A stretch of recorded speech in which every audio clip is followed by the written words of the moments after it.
screw around.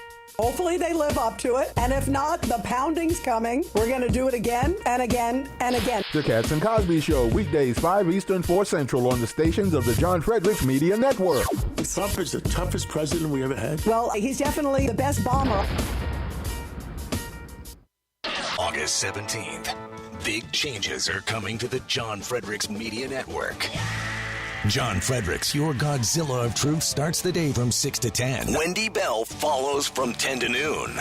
Rob Carson staying put at noon to 3. Michael Patrick Leahy moves to 3 o'clock, followed by Katz and Cosby at 5. America's new boss for conservative talk is the John Fredericks Media Network. Wagering at its finest, playing at the highest levels, under the highest stakes for more than a decade. This is the world past the wire has conquered, bringing you uncompromised thoroughbred authority and elite track data that anchors the game. But the modern wagering landscape is expanding. Every sport, every line, every prop, and every high leverage future, we decode the metrics across the entire board. From game day spreads to the explosive new frontier of prediction markets and event contracts, we give you intelligence to dominate the modern financial exchanges. Because in the end, it's a battle.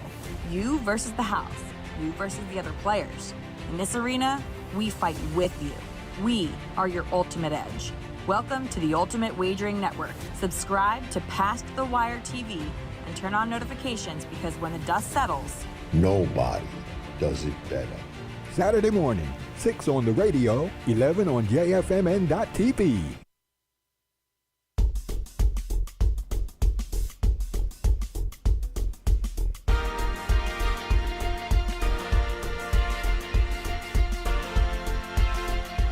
Well, happy Friday, everyone. We made it.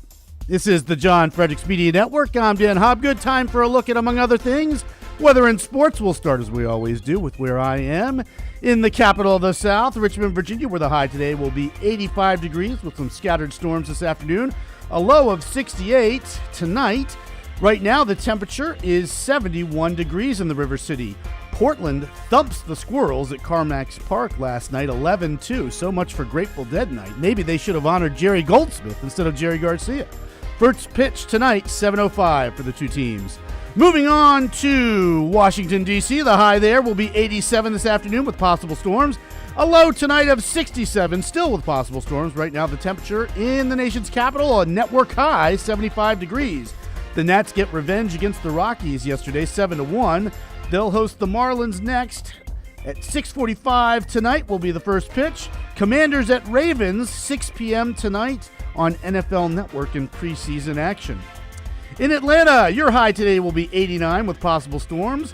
A low of 70 tonight, storms likely. Right now, the temperature in Georgia, 73 degrees. The Braves outlast the Dodgers, 1-0 yesterday. The Braves will host the traveling Rockies next. First pitch tonight, 7:15 p.m. Falcons at Dolphins in NFL preseason action at 7 p.m. tonight. Nashville, your high today will be 89, a low of 65 tonight. Right now, the temperature in Middle Tennessee, 71 degrees. Bears at Titans tomorrow night at 6 p.m. on the NFL Network. Philadelphia, you're looking at a high this afternoon of 82 degrees with possible storms. A low of 66 tonight with the lingering chance of possible storms. Right now, the temperature in eastern Pennsylvania, 70 degrees. Phils at Angels tonight at a very specific first pitch of 9:38 p.m. Bengals at Eagles tonight at 8 p.m. on CBS. Morgantown, shout out to all yins in wild and wonderful West Virginia. A high today of 83, a low tonight of 56. Right now, the temperature in West Virginia, 65 degrees. And last but certainly not least, unless we're talking at the new stadium in Buffalo last night, my Yinzers in Pittsburgh, a high today of 81 degrees, a low tonight of 55. Right now, the temperature in western Pennsylvania, 64 degrees. As alluded to, the Steelers fall to the Bills, 28-27, following a fourth quarter collapse that reminded me of watching the Pirates this year. Speaking of watching the Pirates, the Buccos at Cards for the weekend. First pitch tonight, 8:15 p.m. JF should be in a good mood today. His Astros were 5-1 winners over none other than the Yankees last night. And the ACC joins the other Power 4 conferences in banning pro athletes from returning to college athletics in football and basketball. Bringing you today's weather and sports update is the Godzilla Wins radio show for the best insight, analysis, and picks. Watch and listen to Godzilla Wins tomorrow morning, as a matter of fact, from 9 to 11, all across the John Fredericks Media Network. Plus, to get John's daily sports picks, go to GodzillaWins.com. Once again, that's GodzillaWins.com. Okay, folks, get those active minds ready for a few words to the wise. And I hope the music lasts for all this. This is a little longer report than usual. Yesterday, I talked about the need to get rid of so-called public property if we are to come into compliance with our pro-rights, pro-freedom law, not to mention objective ethics. Today, we get to the second major political mainstay that I've teased ultimately needs to be eliminated for us to be compliant with our individualist principles. I wonder if anybody has guessed what I'm going to say here. I included a hint of sorts yesterday when I said that for as long as government forces Peter to pay Paul at the point of a gun, that would be one of the problems with public property. And for weeks, I've been wondering if anybody out there is thinking, wait a minute, Hobgood. For all your talk about property rights this, property rights that, how can anybody have a right to his property if government can tax it? Well, that's an apt question. And the answer is that a person in government can't both have a right to his property. And we already know what the facts of reality have to say about who has the rightful claim to the property and why. So yes, the other political mainstay that we ultimately should vanquish is none other than taxation itself. For those of you who say that that'd never work, I have two rebuttals, one shorter and one longer. First and most principled, work for whom? How is the status quo working for the individual with rights? Rhetorical question, of course, as the status quo isn't working for the individual with rights. And remember from our critique of the judiciary that the query, what's in the best interest of society, is a completely invalid one. Contrary to what Star Trek II tried to tell us, arbitrarily, without any argument support, the needs of the one are what truly matter. I tell you, Star Trek II is such an overrated movie, but I digress. Here's what else I would say in response to those who think that a taxless society could never work. Remember that here in America, the predominant source of taxation, federal income tax, didn't even exist until nearly 150 years after July 4th, 1776. Somehow, this didn't prevent the country from managing, in record time, to become the most thoroughly prosperous nation that the world had ever known. The cost of government simply to defend individual rights would be a minuscule fraction of the current price tag. Given this, as well as the prospect for lawlessness absent a justice system, most people would gladly reserve a penny or so on the dollar to fund a government, just as they willfully pay for other forms of insurance. For those not as enlightened who wouldn't pay an equitable share on their honor, additional incentive would be needed. And in today's era of credit scores, background checks, etc., imagining how accountability could be built into the system shouldn't be too terribly difficult. So although somebody wouldn't be subject to criminal prosecution if he chose not to support the government, the alternative in the form of a proverbial scarlet letter would hardly be favorable. The moral of the story here, once more, is that the free market can serve as a powerful ally of justice. Again, just ask Kevin Spacey, Casey Anthony, the ghost of O.J. Simpson et al. And to repeat, in America, as presently constituted, we're talking about what ultimately should happen, not something that we can snap our fingers and make happen tomorrow. Why not? Well, short of a full reset of a national divorce in a new country, sweeping political reform won't and can't come overnight. Like heroin addicts who would die if they tried to quit using the substance cold turkey, we've been forced into the current paradigm, into dependence on the ultimately lethal drug of statism. Completely abandoning it all of a sudden would be counterproductively devastating. Accordingly, in America, we'll be need to be weaned off of our forced dependence on government. That is how we become compliant with individual rights and in turn promote freedom. Getting rid of taxation isn't the first step, but rather one of the last, if not the outright last. Maybe I can do an upcoming report on how I think that voluntary government financing would operate if folks are clamoring for at least some more specificity. Next up, though, as I alluded to how much less the cost of government would be simply to defend individual rights, I'd like to talk about the valid functions of government and why a government is necessary for them. In the meantime, you can catch up on all these reports by going to the John Fredericks Media Network's socials or by following me on Facebook. All of the Dan Hobgood reports are located there in reverse chronological order. Until next time, this has been Dan Hobgood for the John Fredericks Media Network. Outside the Box with the Ox is next, followed by The John Fredericks Show. Stay tuned, everyone. The Forward Independence Party of Minnesota. An NPR story covers how a dozen or so people on this year's ballot banded together in this effort to break into a system where it's really not allowed. The party co-chair said, quote, "We are creating something that the people of Minnesota desperately need, a willingness to put the public interest ahead of the partisan interest." Ah, yes, November 3rd, 1998. Thank you for renewing my faith that the American dream still lives. When all the experts were saying he can't win, no, that's not true. We can win. And we have won.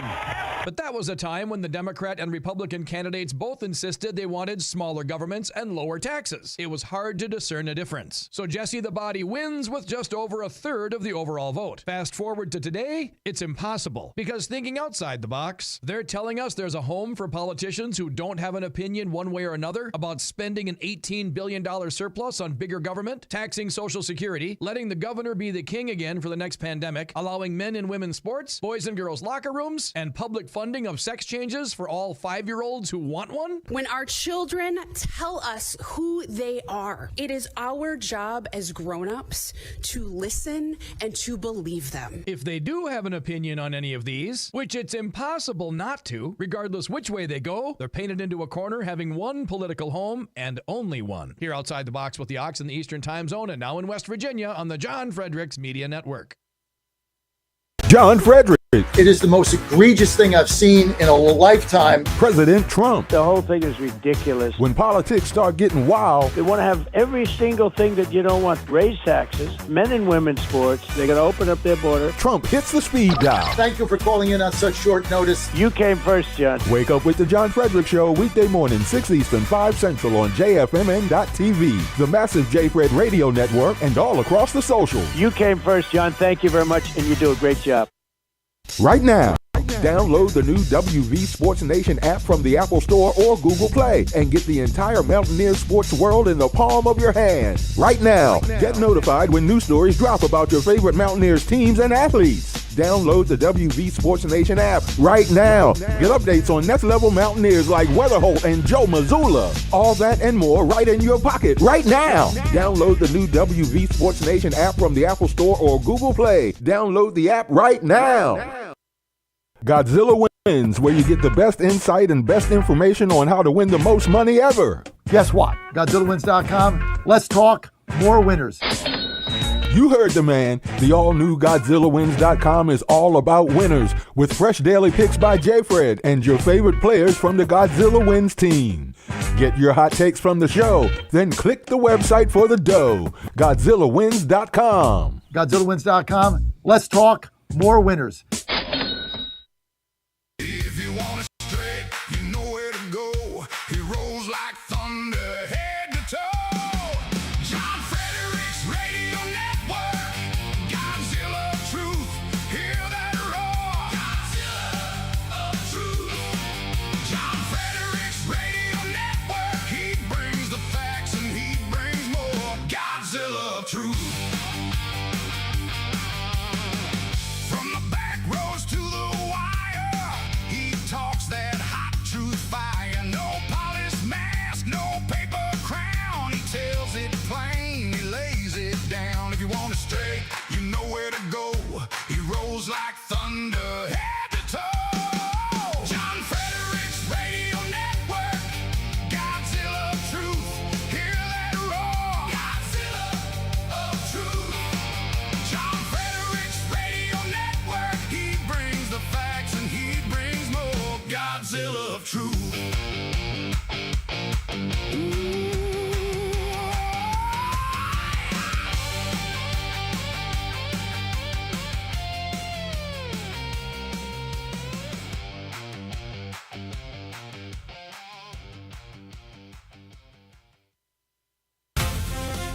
Live from the studios of the John Fredericks Media Network, it's the John Fredericks Show. Grab yourself a cup of 1775 coffee, sit back, and get ready for the best 4 hours of talk in the universe. To be part of the show, just call our toll-free number, 888-480-5646. And now, here's the Godzilla of Truth, the Oracle of the Deplorables, the one man Chuck Norris refused to throw down with, John Fredericks. All right. Welcome to the John Fredericks Media Network. I'm a temporary host. That's me and right. Dan. Yeah, do not adjust your Dan dial. Show. We've hijacked the network, Dan. We've hijacked it. The phone lines are open. The number is 888-480-5646. If you guys want to be part of this show, I know you do. Why wouldn't you want to be? You wake up, Dan, it took me just a few minutes to do my hair, right? Yeah. I had to get ready because, I got to fill in for John. It's big shoes to fill, right? But I was listening to your Hobgood report, which I absolutely love. But I especially love today's. Right? Because I'm all about ending income tax. I'm all about ending taxes. I mean, what do we get for our money, Dan? What do we get for our money? Certainly not the return on the dollar that we should. And this kind of goes hand in hand with what I was talking about yesterday with regard to that the phrase "good enough for government work." When you don't have to earn the money that you get, how you expect service to be any good? That's why these businesses that succeed are so efficient, is because we got to earn every dollar that we get. If we don't, we're going to go out of business. And look at how many businesses that were once prosperous and successful are no longer even around. Well, and I always tell this to people, go spend the day at the DMV. Yeah, right. You want to see or make a phone call to the IRS. See how friendly they are. See how prioritized any problem you have is. They're not very quick to help you. Usually are greeted with an angry person, and it's like, wait a minute. So at the DMV, you're sitting there, you're like cattle in a chute, right? They call your number, you go up, and somebody's just sitting on their rear end all day, and they're angry. Mm-hmm. What are you angry about? You're making good money. You barely do anything.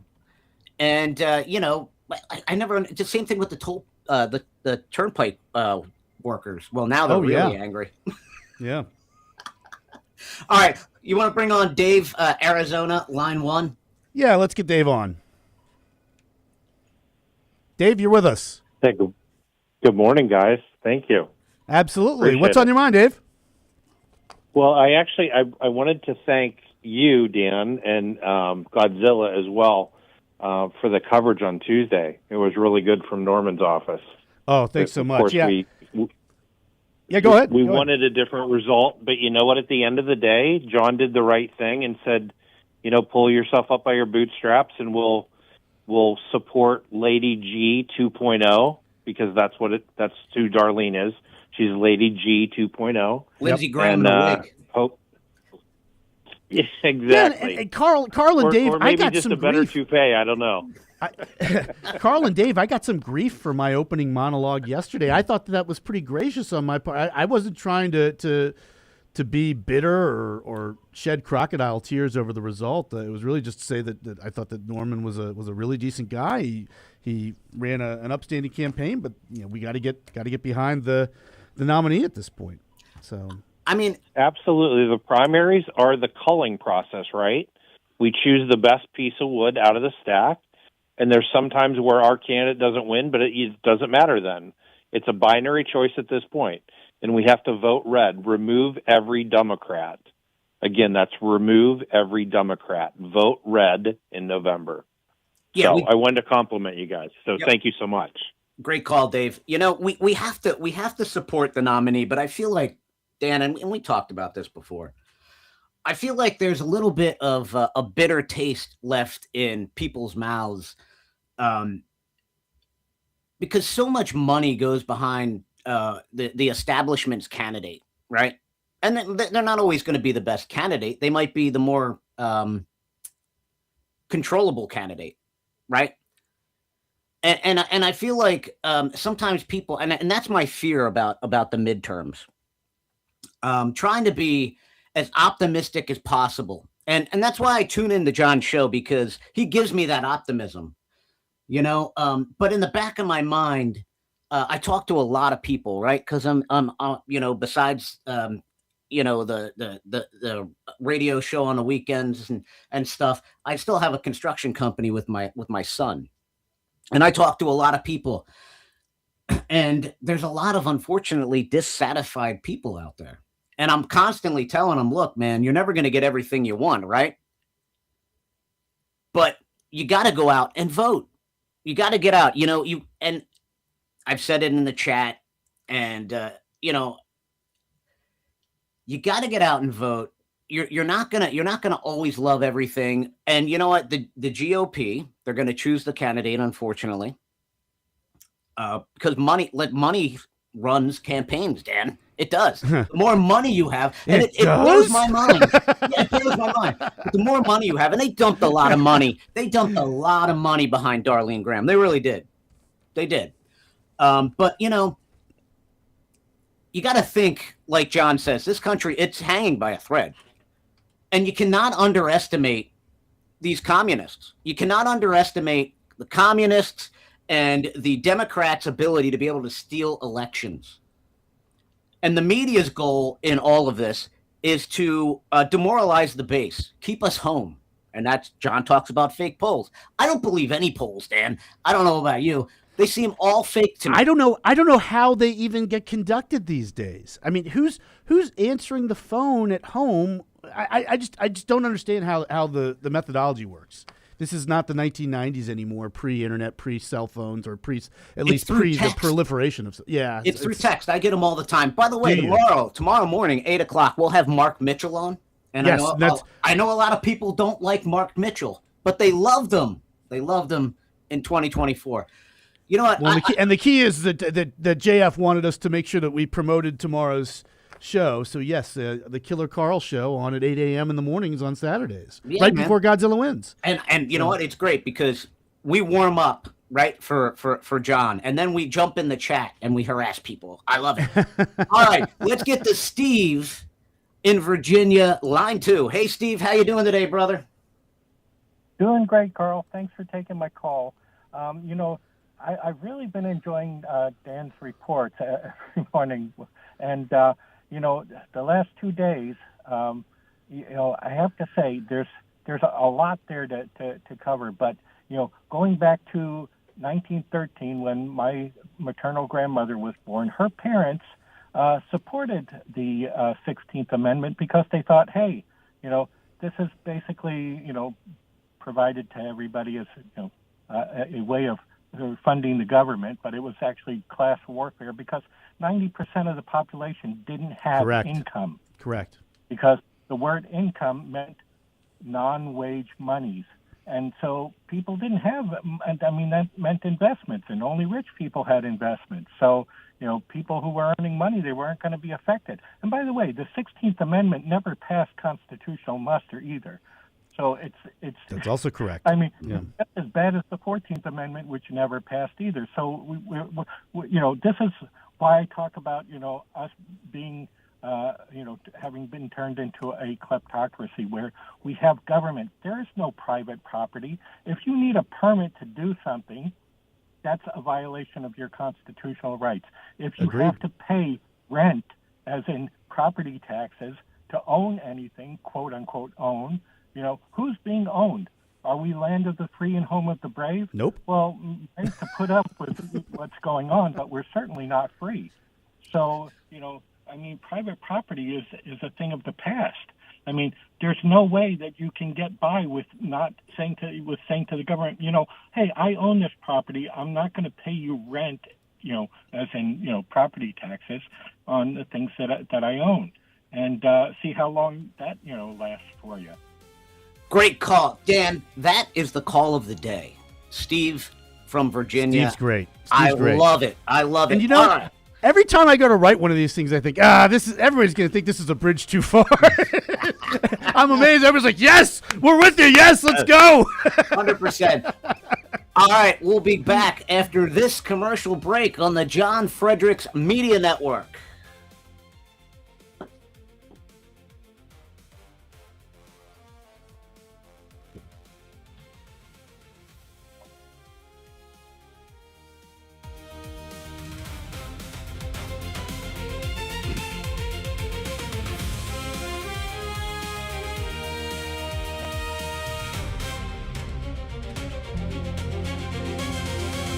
Ponder this. It's amazing how many of us choose to go about our daily life without recognizing others who cross our paths each day.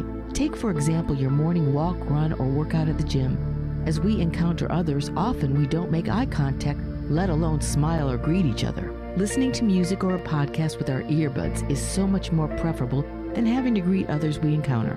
As a result, people are becoming more and more disconnected from each other. So let's start a human connection trend.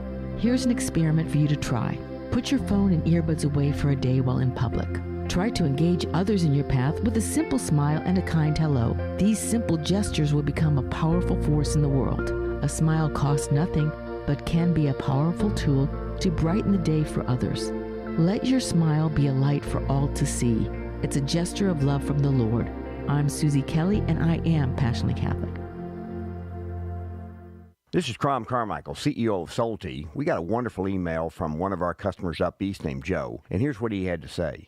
I started taking Soul Tea almost out of desperation with little hope because I was resigned to the futility that although I was up to taking 2 statins a day, high cholesterol was something I just had to learn to live with. In fact, when I turned 60, after taking a stress cardio test, my doctor called me on a Saturday, which of course is never a good sign, and told me that I was clogged more than 95% of the people my age. I had an angioplasty and a stent procedure done at that time. Today, my stubborn triglycerides are only 1/3 of what they had been before starting taking Soul Tea. My prescription statin dosage has shrunk from 60 milligrams to only 10 milligrams a day. My primary care doctor that I have had for many years still can't believe the results, and neither can I. Thank you, Soul Tea, for providing such a wonderful product. And folks, I want to invite you to take care of your heart also by going to GodzillaHeart.com. That's GodzillaHeart.com. Use the code Godzilla at checkout, and you'll get a 50% discount on your initial shipment. Thanks so much.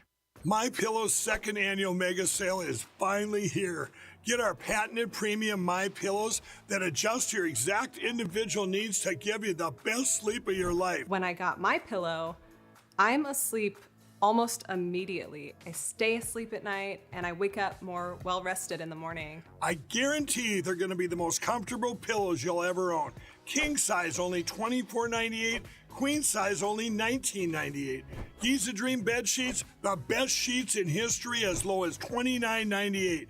Lux Pierce 6-piece towel sets, towels that actually dry you. What a concept. Now only $39.98. And our made in the USA mattresses and mattress toppers as low as $99.98. So go to mypillow.com or call the number on your screen. Use your promo code to take advantage of our second annual mega sale. Plus, free shipping options available when you order today. So don't delay, order now. In 2008, the amount of concentrated time people could spend on a task without becoming distracted was 12 seconds. 5 years later, it was only 8 seconds, 1 second less than a goldfish. If you're often distracted or have trouble recalling information, you're likely to fall behind in the demanding, fast-paced 21st century. In other words, brain performance is more critical now than ever. Boost your brain power with Healthy Cells Focus Plus Recall.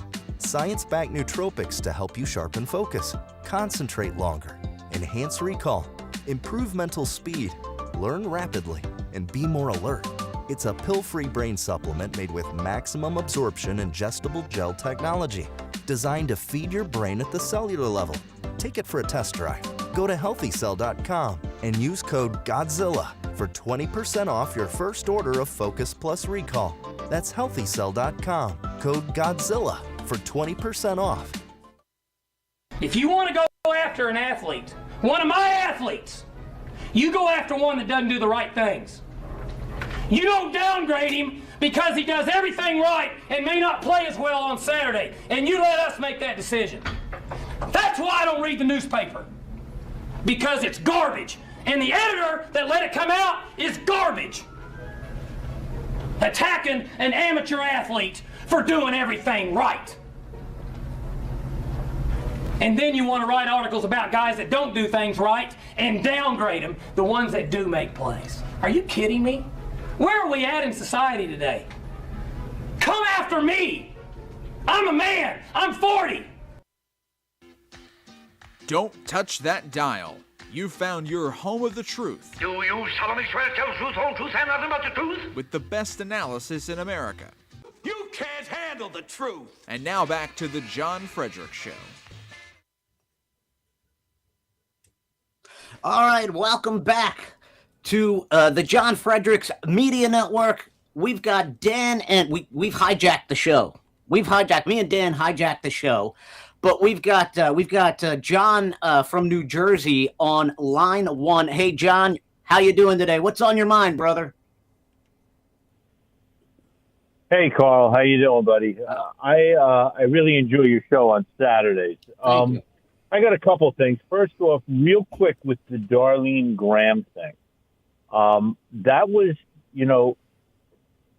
the Obama-Biden regime, because that's what it was. Biden wasn't running anything, had destroyed this country for a 4-year period. So everybody is a little bit still, I think, damaged goods from that. So with the Darlene Graham thing, Trump wanted her for a reason. She's a rubber stamp. I'm going to go with that. And, I hear everybody, that's the establishment pick. Since when did Donald Trump, the guy they've tried to murder on multiple occasions, ever become so, quote unquote, the establishment pick? I think everybody just needs to, take a step back, take a breather. Now, I work in a hospital, right? A local hospital. It took us a year and a half to figure out what color uniforms we were going to have. This guy's trying to right the ship. Now, I agree with you on so many different topics, Carl. So I share your frustrations in terms of, I think everybody wanted, including myself, things to happen immediately. The bottom line is things are happening everywhere now. And we're finally starting to see exactly what we wanted to see. Now, we have these midterms coming up, including myself. Everybody needs to put the nonsense and the complaining on the shelf till December, because we have to have a singular focus here. Mm-hmm. These people are insane. I mean, you guys are talking about the polling. The polling it's laughable. I think it's actually starting to work in our favor at this point because it's so ridiculous. Also, the media is completely out of control. So they're in full panic.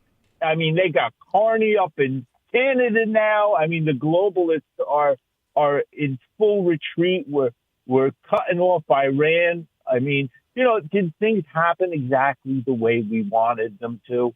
Of course not. They never did. But this guy's, he's trying to, I love that one analogy. He's literally trying to turn around an aircraft carrier.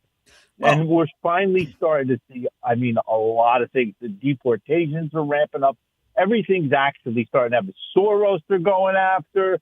You're seeing a different politician being arrested every other day. So let's just time travel back to 2020. Think of where you were in the feeling inside at that point, and then think of today. You want to even go near that feeling again in November. So the bottom line is, what John mentioned about the Darlene Graham thing, the most important thing was the fact that Trump got out those tier 4 or tier 1 voters. Yep. That was great news. You know what I mean? So I all the BS, it's all nonsense. I'm so locked in right now. And a lot of people are, I just ask anybody that basic question. Are you upset? Yeah, I'm upset. Are you not voting? No, of course I'm going to vote. There we go. The bottom line is, let's get excited. We have a convention coming up, and everybody, let's get back to 2024 mode. Talk to 10 people. Start making calls. Talk to everybody you can. We got to win these midterms. 100%, John. Yep, 100%. And another great call. I can tell John is taking Focus and Recall from Healthy Cell. Right here, I have it. Ah, yes. I can tell because he's always one of the best callers. Him and Steve, they've got to be taking Healthy Cell, Focus and Recall, and they're probably using REM sleep. And you can get it too. You can get it too. Go to healthycell.com/Godzilla. I have a box of them right over there. As a matter of fact, when I found out, Dan, after I got done doing my hair this morning, I'm like, I better take some of this Focus and Recall, right? Because I got to be on point. I got big shoes to fill, me and you. And, so I had to be on point. I love Healthy Cell. It's one of the best companies out there. And if you haven't tried this product yet, I guarantee you're going to absolutely love it 100%, right? That's the thing I love about John. Kind of like the advertisers for the Killer Carl show, the advertisers for the John Fredericks show. He brings you quality products that make a difference in your life at an affordable price. This is going to change your every day. It's going to change your every day. Let's go to Tim, line 2, Orlando. Timbo, how you doing, brother? Oh, doing good. It's the Carl Dan show. This is great. Can I ask you a question real quick, Tim? Because I know you follow these things. Sure. Lindsay Clancy. Have these people not lost their mind? Have you been following this? With who? The Lindsay, the mother who killed her kids. Oh yeah, I don't really follow those trials, those murder trials, because they're so bizarre, and I'm a grandfather. We've got a third grandchild on the way from Congratulations, so we have 2 and then the third on the way. So I really try not to follow those kind of trials. They're very sad. They're weird. The suspect of the husband came back and the house was quiet and the lady acted like nothing had happened. That's the bizarre part of this whole thing.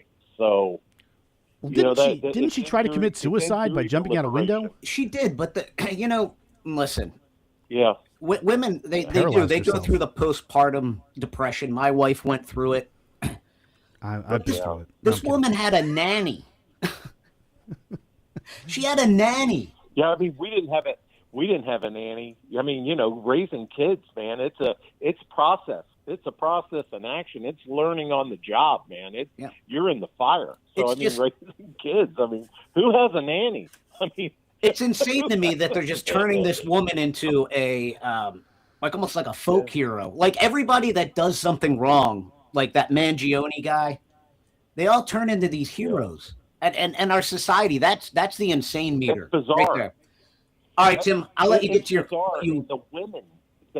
The women that are coming after these, they want to marry these suspects in jail. It's weird. It's weird. Very weird. So, I was calling because I'm glad that you guys are having a Friday positive show, and I just want to give you an update about Minnesota. The young lady who started Feed the Children, who stole all the money, she got 40 years in prison. So there's a win there. That's a win. You live and you lear. Years. Yeah, 40 years in prison. Now, her 2 co-conspirators, they were sentenced yesterday, and each one got 4 years and another one got 3.9 years in jail, plus they have to pay restitution. Okay, they got to pay back the money that they paid. Now, that's a win. All right, that's a win because you can't steal. Okay. And stealing is against the law, so I'm grateful for that. We got 2 rogue judges, one in Wisconsin, one in Massachusetts, that has placed stop on the USPS not mailing out ballots to the states that haven't provided voter rolls to the feds yet for review. And all the government is going to do is review if the voter registration, the person who's registered, is a legal citizen or not. That's it. Yeah. And that's what has to fair. happen. Yeah, that's fair. But a federal judge in Massachusetts just stopped that. Now they're going to challenge it, and it'll probably go to the Supreme Court. But we cannot have illegal aliens. We cannot have non-citizens voting in our country because, for one reason, it's wrong, and the second reason is no other country in the world would allow it. That's the insanity of it. that we're lectured by the world, right? Open up your borders. But yet, go ahead. Yeah. Walk over to Mexico and see Right. what happens to you. You know? Canada's a good example. I don't think you could get away with that going to Canada. No, it's not. Yeah. Mexico, you'd probably get there, and then the cartels would just kidnap you or whatever, hold you for ransom. Yeah. So, but John was trying to say, John was asking for callers to call in and try to justify non-binary in this whole, 22 different versions of a human, that's out there other than a male or a female. What's the attraction to it? And I just think it's the insanity. I think there's just a level of insanity that we have to deal with now and we've been nice and we've been polite and we've been sitting in our corner of the Waffle House, drinking our coffee, eating our egg sandwich, and we're just saying, hey, don't tread on me. Don't bother me with this stuff, right? And it's overwhelming. At some point it's overwhelming. well, I mean, I think that the whole obsession with drag time story hour and, the turning your kids into, transgenders, I think it's all about depopulation in many ways. I feel like it's about dividing the family. And I feel like a lot of these things, and we could say it's conspiracy theory, but I think a lot of these things are funded by China because they want to weaken us. They want to weaken us. They want us. Think about it. Think of the metrosexual. Remember that? That was like back in the 90s, and you see it. You see it on Fox News with Botox and the guys getting, manicures. You know what I mean? They're feminine. The men on Fox News are more feminine than some of the women. I mean, let's be honest. And that's not a slam. If that's what you want to do, it's what you want to do. But I feel like a lot of this is just to weaken the American man. No, yeah, Carl, China is laughing at us. Of course. The whole objective of this seems to be to weaken America, prepare America for becoming second rate and being overtaken in the world by globalist, communist, collectivist forces. That's the reorder things. That's the point of all this. But yeah, it's weird. The whole thing. It's just like you say, if you're an adult, you have a right to do what you want to do to and with your own body. I wouldn't recommend severing your sex organs, but if that's why not? It's just. What are you doing this Sunday? Well, funny you ask. Funny you ask. I have a doctor's appointment. Yeah, I might regret this. But that's the thing. Like, and we just sit back, right? Well, in the medical industry, obviously, they have a vested interest in it. They get a lifelong patient if somebody goes this route. So yeah. But we sit back and we surrender ourselves to this unknowingly many times because you know what? I've got my new car. I've got my job. Little Billy's in the basement. He's got the latest Xbox. He's happy. Meanwhile, mom's running off, worried about her career. So she's getting Botox and lip injections so that she can, compete with the younger females in the office. Dad's, working full time. Meanwhile, our kids, right, are no longer. Parents aren't engaged as much with their children these days. How many times do you go to like a restaurant, Dan, and there's like a 2-year-old with an iPad? Yeah, right. It's and not uncommon.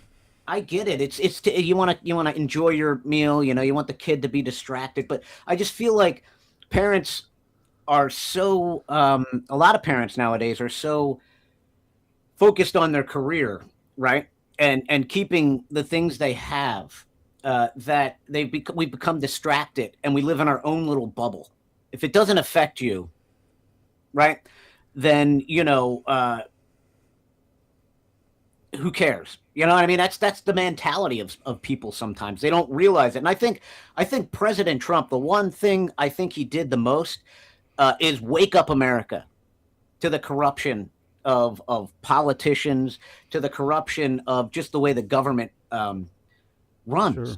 No, I say that anybody with half a brain should have been very grateful that he won in 2016 for two reasons. One, he has exposed the battle lines in Washington as not really between Republican and Democrat, but insider and outsider, establishment and non-establishment, swamp creature and non-swamp creature.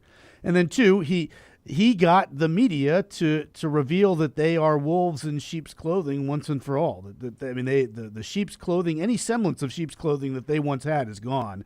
We know that they are basically political operatives, that they're rooters, not reporters, that they are folks who are trying to drive the news and drive an agenda rather than simply convey the news. 100%. And you know what? That's the sad part, right? You still have your people that vote, right?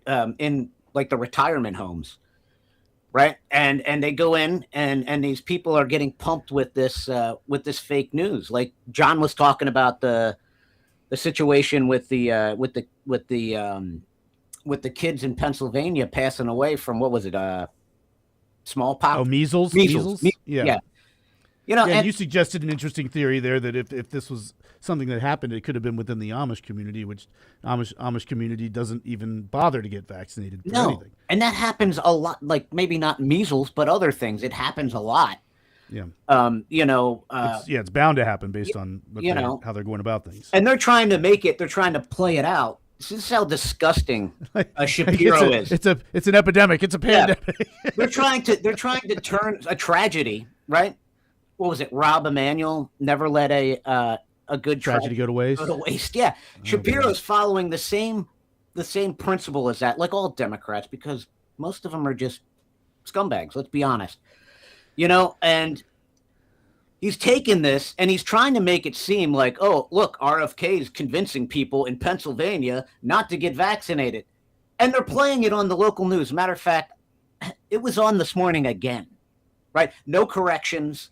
They're not reporting that the CDC had reached out to Pennsylvania and tried to get, any type of correspondence records. They have nothing.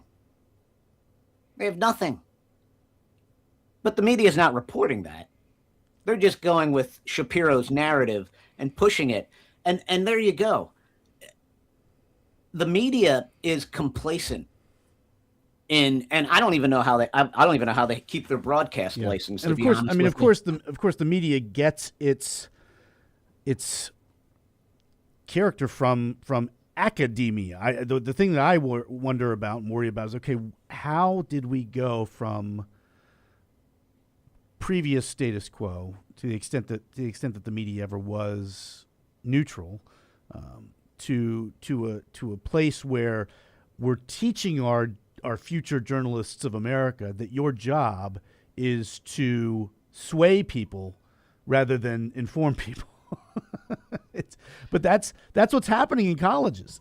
My mother was a college professor. Her department was right around the corner from the journalism department where she was a professor, and she observed this happening. And it was like, how did we get to where we are, and how what was the process of the frog in the boiler that just over time, and how much time did it take for us to get to this point where we're teaching our future journalists? Your job is not to inform. Your job is to tell people what they ought to think and what they ought to believe, but that's happening in journalism departments now. I think it's been happening for a long time. Yeah, I'm curious to when it started. Is it the CIA linked up with CBS, NBC, and you know what I mean? And because if you look at it, dude, look at the way, say MS Now or whatever it's called, right? Yeah, or CNN. You have all these people from within the government cycling in and out of these media companies, right? Mm-hmm. You got Brennan, Clapper, once upon a time, certainly you had who was the Washington Post editor during Watergate who'd worked at least in the Kennedy administration, if not the Kennedy and Johnson administrations. Jason Robards played him in All the President's Men, won an Oscar. But yeah, to your point, they were all folks who were part of political administrations who were legitimately operatives And yeah, they end up in the quote unquote news, and I think a lot of people are talking about Watergate again these days, and how if reporting had actually been neutral at the time, that Watergate would have been a story that was in the news and then out of the news pretty quickly. That was something that was basically a story targeted to take down President Nixon. Obviously, and the media ran with it, and they crammed it down your throat.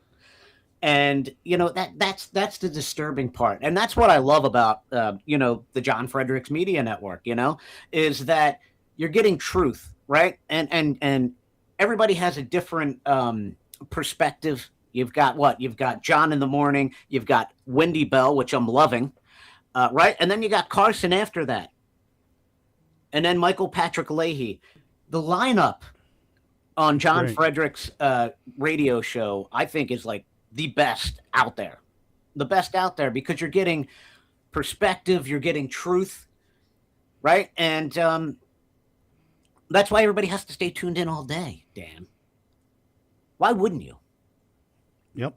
And then of course, don't just stop Monday through Friday. Tune into us Saturday morning from 8 to 9 on the Killer Carl Show. That's right. You get a completely different perspective sometimes on my show, right? Because I love debate. I love differing opinions, and it's always a great show. And Dan, thanks for hanging with me, man. Hey, thanks for hanging with me. Yeah, this I was going to be here one way or the other. You're the one. Well, whom I may have imposed upon a little bit. Hey, Carl, come on, join me here for the first hour of the show. I think John is coming up at 7 a.m. I think he's giving us kudos, saying we did an okay job. So that's good. All right, I'll take that. We'll try to pick it up. We'll try to pick it up from here at 8 o'clock tomorrow morning. Right? Absolutely. Stay tuned. The great John Fredericks is back in the captain's chair. God bless. See you in the chat.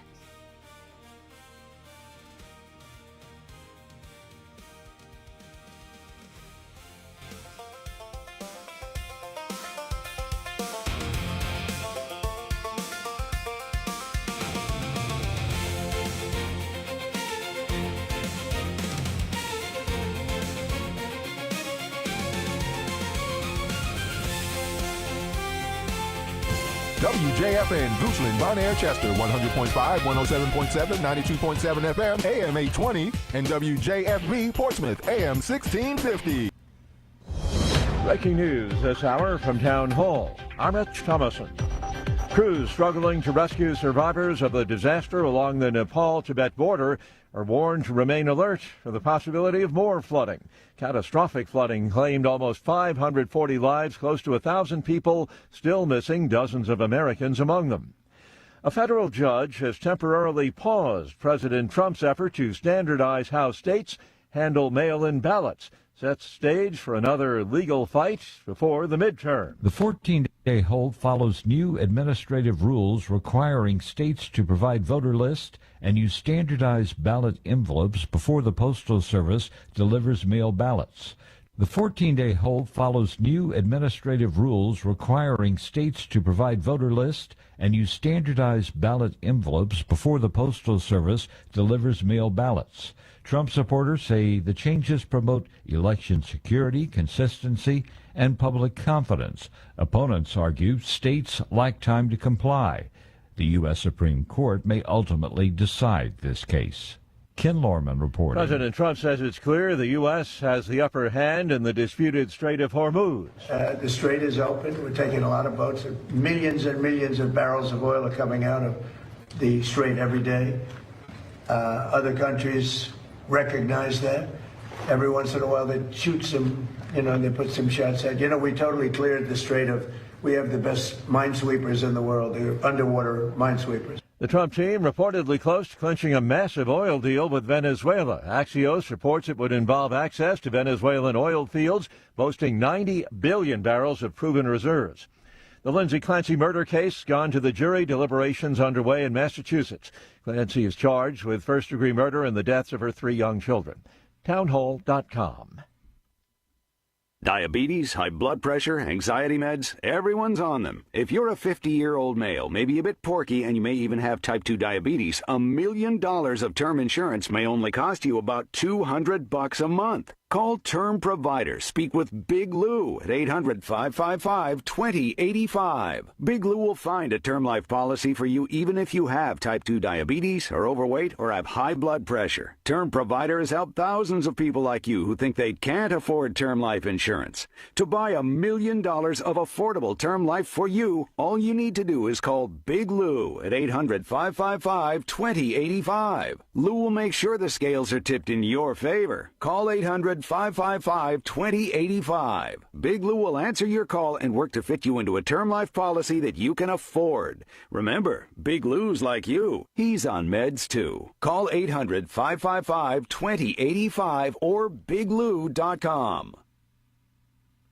Grand jury has found the Florida governor's office misappropriated millions in taxpayer funds, but no one is charged with a crime. A Florida grand jury has found that Republican Governor Ron DeSantis' administration misappropriated $10 million in taxpayer money. It diverted to a charity run by his wife and was later used for political purposes. But the grand jury says it does not have enough information to file criminal charges against any individual. DeSantis does not dispute the legitimacy of the secret grand jury report, but he insists that no laws were broken and promises consequences for whomever leaked the sealed document. I'm Lisa Dwyer. Norway has a new king. Crown Prince Haakon has ascended to the throne following the death of his father, King Harald.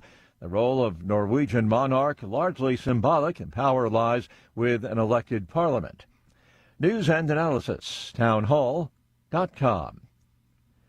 President Trump's now former chief spokeswoman has left the building. Caroline Leavitt leaving the podium at the White House with some advice for the next press secretary who will work for President Trump. I will give my advice to whomever assumes the job. I think it's most important in this job to understand that President Trump is his own best spokesperson. We joke, Stephen Chung and me, that he is the true communications director and press secretary here at the White House. For now, Leavitt plans to stay home to care for her 4-month-old baby daughter and 2-year-old son. Laura Winters reporting. Amid the ongoing trade dust-up with Canada, President Trump says he is renaming Lake Ontario Lake America. The executive order's been signed, updating the body of water's official name, at least on the American side of the border. The Canadians are not convinced. They say the lake's name will remain what it has been for hundreds of years. More on these stories, townhall.com. Washington is wasting $500 million every year on a federal supervision system that doesn't work. Probation officers are overwhelmed. Resources are going to people who pose zero threat, while actual dangerous individuals slip through the cracks. The Safer Supervision Act stops the waste and refocuses every dollar on protecting families from harm. President Trump's own pollster found about 80% of Trump voters want this fixed. It's time for Congress to get this done. Stop the waste. Protect our communities. Visit safersupervision.com. Paid for by the Reform Action Fund. John Fredericks, America's Godzilla of Truth. He knows state politics have impact everywhere, so now he goes national at 9, hitting all the hot spots that are about to blow. Monday, it's the Pennsylvania Posse. Tuesday, get the Texas Truth. Wednesday, the Peach Crew dishes Georgia. Thursday, it's the DC Dispatch. And Friday, the Virginia Gang is in the studio. Every day at 9, John lets the spotlight shine. It's local, it's national, it's everything. The John Fredericks Show, weekday morning, 6 Eastern, 5 Central, right here. MyPillow's second annual mega sale is finally here. Get our patented premium MyPillows that adjust your exact individual needs to give you the best sleep of your life. When I got MyPillow, I'm asleep almost immediately. I stay asleep at night and I wake up more well-rested in the morning. I guarantee they're going to be the most comfortable pillows you'll ever own. King size only $24.98. Queen size only $19.98. Giza Dream bed sheets, the best sheets in history, as low as $29.98. Lux Pierce 6-piece towel sets, towels that actually dry you. What a concept. Now only $39.98. And our made in the USA mattresses and mattress toppers as low as $99.98. So go to mypillow.com or call the number on your screen. Use your promo code to take advantage of our second annual mega sale. Plus, free shipping options available when you order today. So don't delay, order now. The Trump administration has brought positive changes when it comes to fixing our broken healthcare system. If we really want to make America healthy again, well, that starts at home. And that's where the Wellness Company comes in. You see and hear from the Wellness Company doctors all the time, and you know their products are the gold standard for keeping you and your family safe and healthy, giving you the opportunity to make sure you're prepared for whatever happens with their prescription medical kits. Additionally, the Wellness Company offers a variety of products, from parasite cleanses to methylene blue to weight loss and so much more. Make America healthy again starts at home. Do your part and protect the health of you and your family. Live a healthier, longer, and more satisfying life. Go to twc.health/Godzilla and order. That's twc.health/Godzilla. Use promo code Godzilla to save 10% today.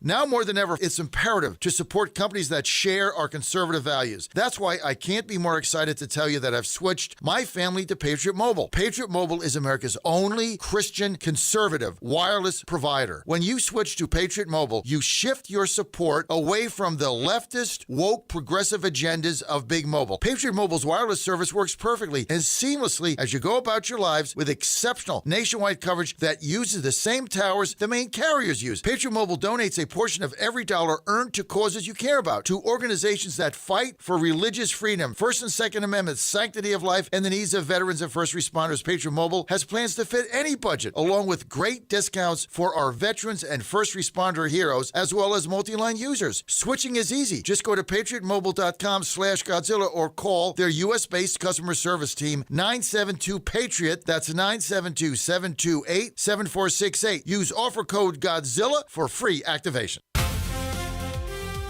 Live from the studios of the John Fredericks Media Network, it's The John Fredericks Show. Grab yourself a cup of 1775 coffee, sit back, and get ready for the best 4 hours of talk in the universe. To be part of the show, just call our toll-free number, 888-480-5646. And now, here's the Godzilla of Truth, the Oracle of the Deplorables, the man you want on that wall, the man you need on that wall, John Fredericks. Well, it's great to have you. Thanks, Carl, for filling in for me for the first hour. And Dan, great job. Super enjoyed it. Don't forget, Killer Carl rocks and rolls Saturday at 8 a.m. And I am your Godzilla of the Truth in America, your Oracle of the Deplorables. Great to have you with us. Great to be in D.C., the cleanest, safest, most beautiful city in America. We should be shouting this from the rooftops. We're not, but I tell you what, change is coming, baby. Change is coming. Anyway, it's good to have you with us, and the change is not the Democrats taking over the House, because I'm still bullish on us winning. Now, we had an unfortunate judge ruling yesterday, which we expected. This was expected, that another whacked libtard judge, which we seem to get these all over the place, was going to say, hey, you know what, we really can't do this mail ballot thing, and, you know, it's going to, voters got to get ballots. No. Okay, this is going to SCOTUS, okay? This is going to the Supreme Court, and it's got to go there. They have to have an emergency ruling. It's got to be before these ballots get out, and I think it's going to be a favorable ruling. I really do. I don't see how Roberts and Amy Coney Barrett is going to vote with the blue states. I just don't see it. They already ruled one time. I know it was on standing, but I just don't see it. This is you can tell the federal post office what to do. This is a federal agency. So I think they're on a very slippery slope here. The Democrats, I think this is going to rule in our favor. And I think that's the end of them. If you, like me, believe that they can't win without cheating, they're done. If you believe that, you know, elections are fair and the mail-in ballots are fine and we can go to homeless people and old people's homes and we can mail them to Starbucks and people can put them in drop boxes with no chain of custody and it's all fair and the most secure elections ever, then, you know, you have a different perspective, which is the Democrats are cheating and you want them to cheat because that's the only way they can win. You get these mail-out ballots where it only goes to people that are legitimate, eligible, registered voters that are U.S. citizens, they can't win because they don't have the votes. Every one of these polls are doing, ladies and gentlemen, is fake. It's all fake polls. It's the silly season. It's all nonsense. And I'm telling you, we're coming back in some of these states that you're not going to hear anywhere except here. We're competitive in Minnesota. We have a shot to win New Hampshire. I mean, one fake poll had Sununu ahead, and that poll's fake for them. So, we got a lot of things going on here. So we're excited about these midterms. We're excited about the future. I'm excited about gaining seats in the Senate. I'm excited about the election. And look, it's all going to start, folks. It's all going to start with one thing, and that is the convention in Dallas. And we're going there, gangbusters. Ann and I are going. We got a suite at the Fairmont. We're going to have hospitality suites. We've got a box that we paid for in the press box. We're on Media Row in the tent outside. Can't get inside at 5 a.m. It's actually 4 we have to get in there. I'm not even sure what time I'll do my show there. I might have to get Leahy to switch with me in the morning. Dan will probably do that. Dan, remind me of that today. We should get Leahy to switch. And I should take his afternoon slot, right? That's probably the best thing for us to do. So remind me of that, and we'll call him and ask him that a little later on today. That probably makes sense, because I'm not going to get up at 3 a.m. So you can forget that, or 2:30 or something. So forget that, because we're on Central Time. Bad enough I got to do that next week in Nashville. So all good. 888-480-JOHN. I'm a little fired up though today, because these, and she gave, the thing is with this ruling, she gave it 14 days to cure.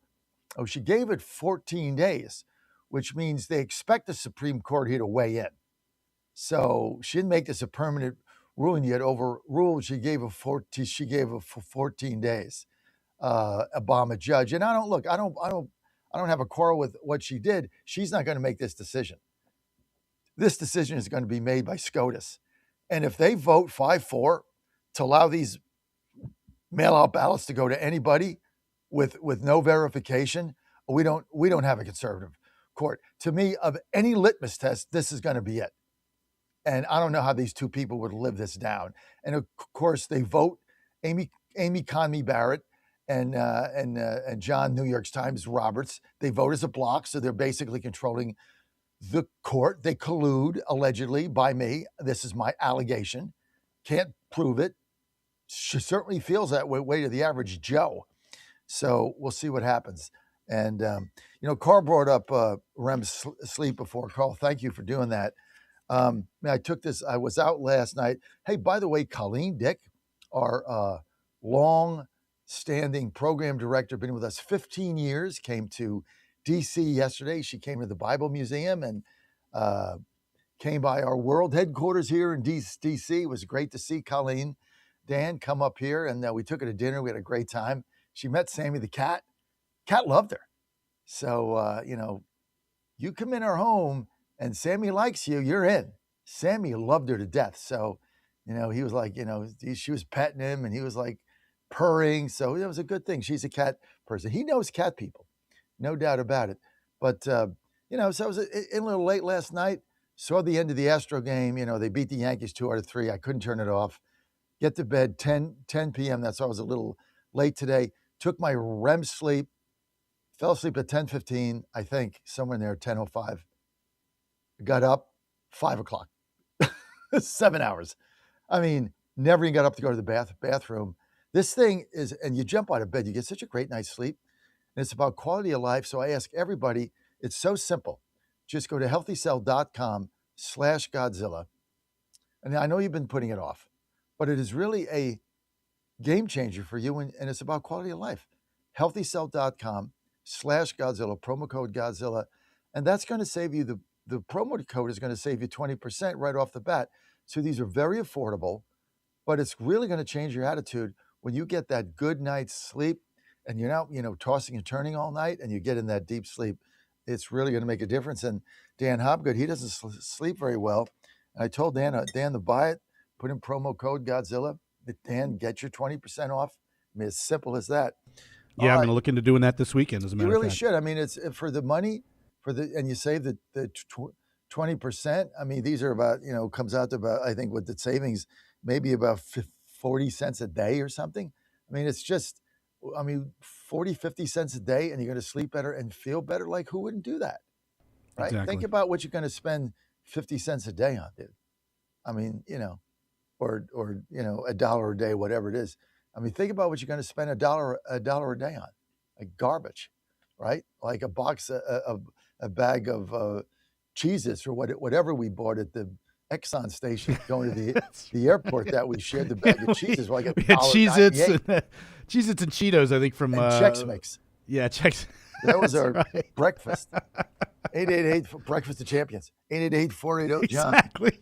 Well, the Chex Mix has, checks in it. So that's like a breakfast, right? That's like a Yeah, it's exactly kind of a breakfast.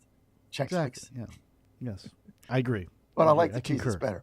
Let's get to cheese is my weakness. I eat really healthy, but and I don't eat bread, things that Dan knows. I eat a lot, but I eat healthy. But my weakness is cheese. I mean, you put that cheese platter out like Marcy does and her husband, I mean, forget about it. I mean, we went to Firehouse Subs Tuesday evening before headed to the Norman event, and I was like, you went to Firehouse and you ordered a salad? But you did. Yeah, I did. It was a good salad. Yeah. It was I believe it. Yeah, everything at Firehouse Firehouse salad. is They good. put ham in it and turkey. It was great. But what they call it, a hook and ladder salad. Yeah, it's great. And the oil and vinegar on the side, which is what I have. That was great. And extra cheese. So I was just that's right, raring to go. All right, let's get to the phony lines. We got Mel in Saratoga Springs. Mel, it looks like they're gonna get a race for John. I have to call you back. No worries. No. Go ahead. Tim in Hopewell, Virginia. Go ahead. Hey, John, how are you doing this morning? Never better. Hey, I'm fired up today. I am fired up today. I'm fired up because I know we're going to win. Because we're going to win. Yeah. All the naysayers, all the whiners, all the bitchers, all the complainers. Yep. Trump didn't do this fast enough. Trump didn't deport enough people fast enough.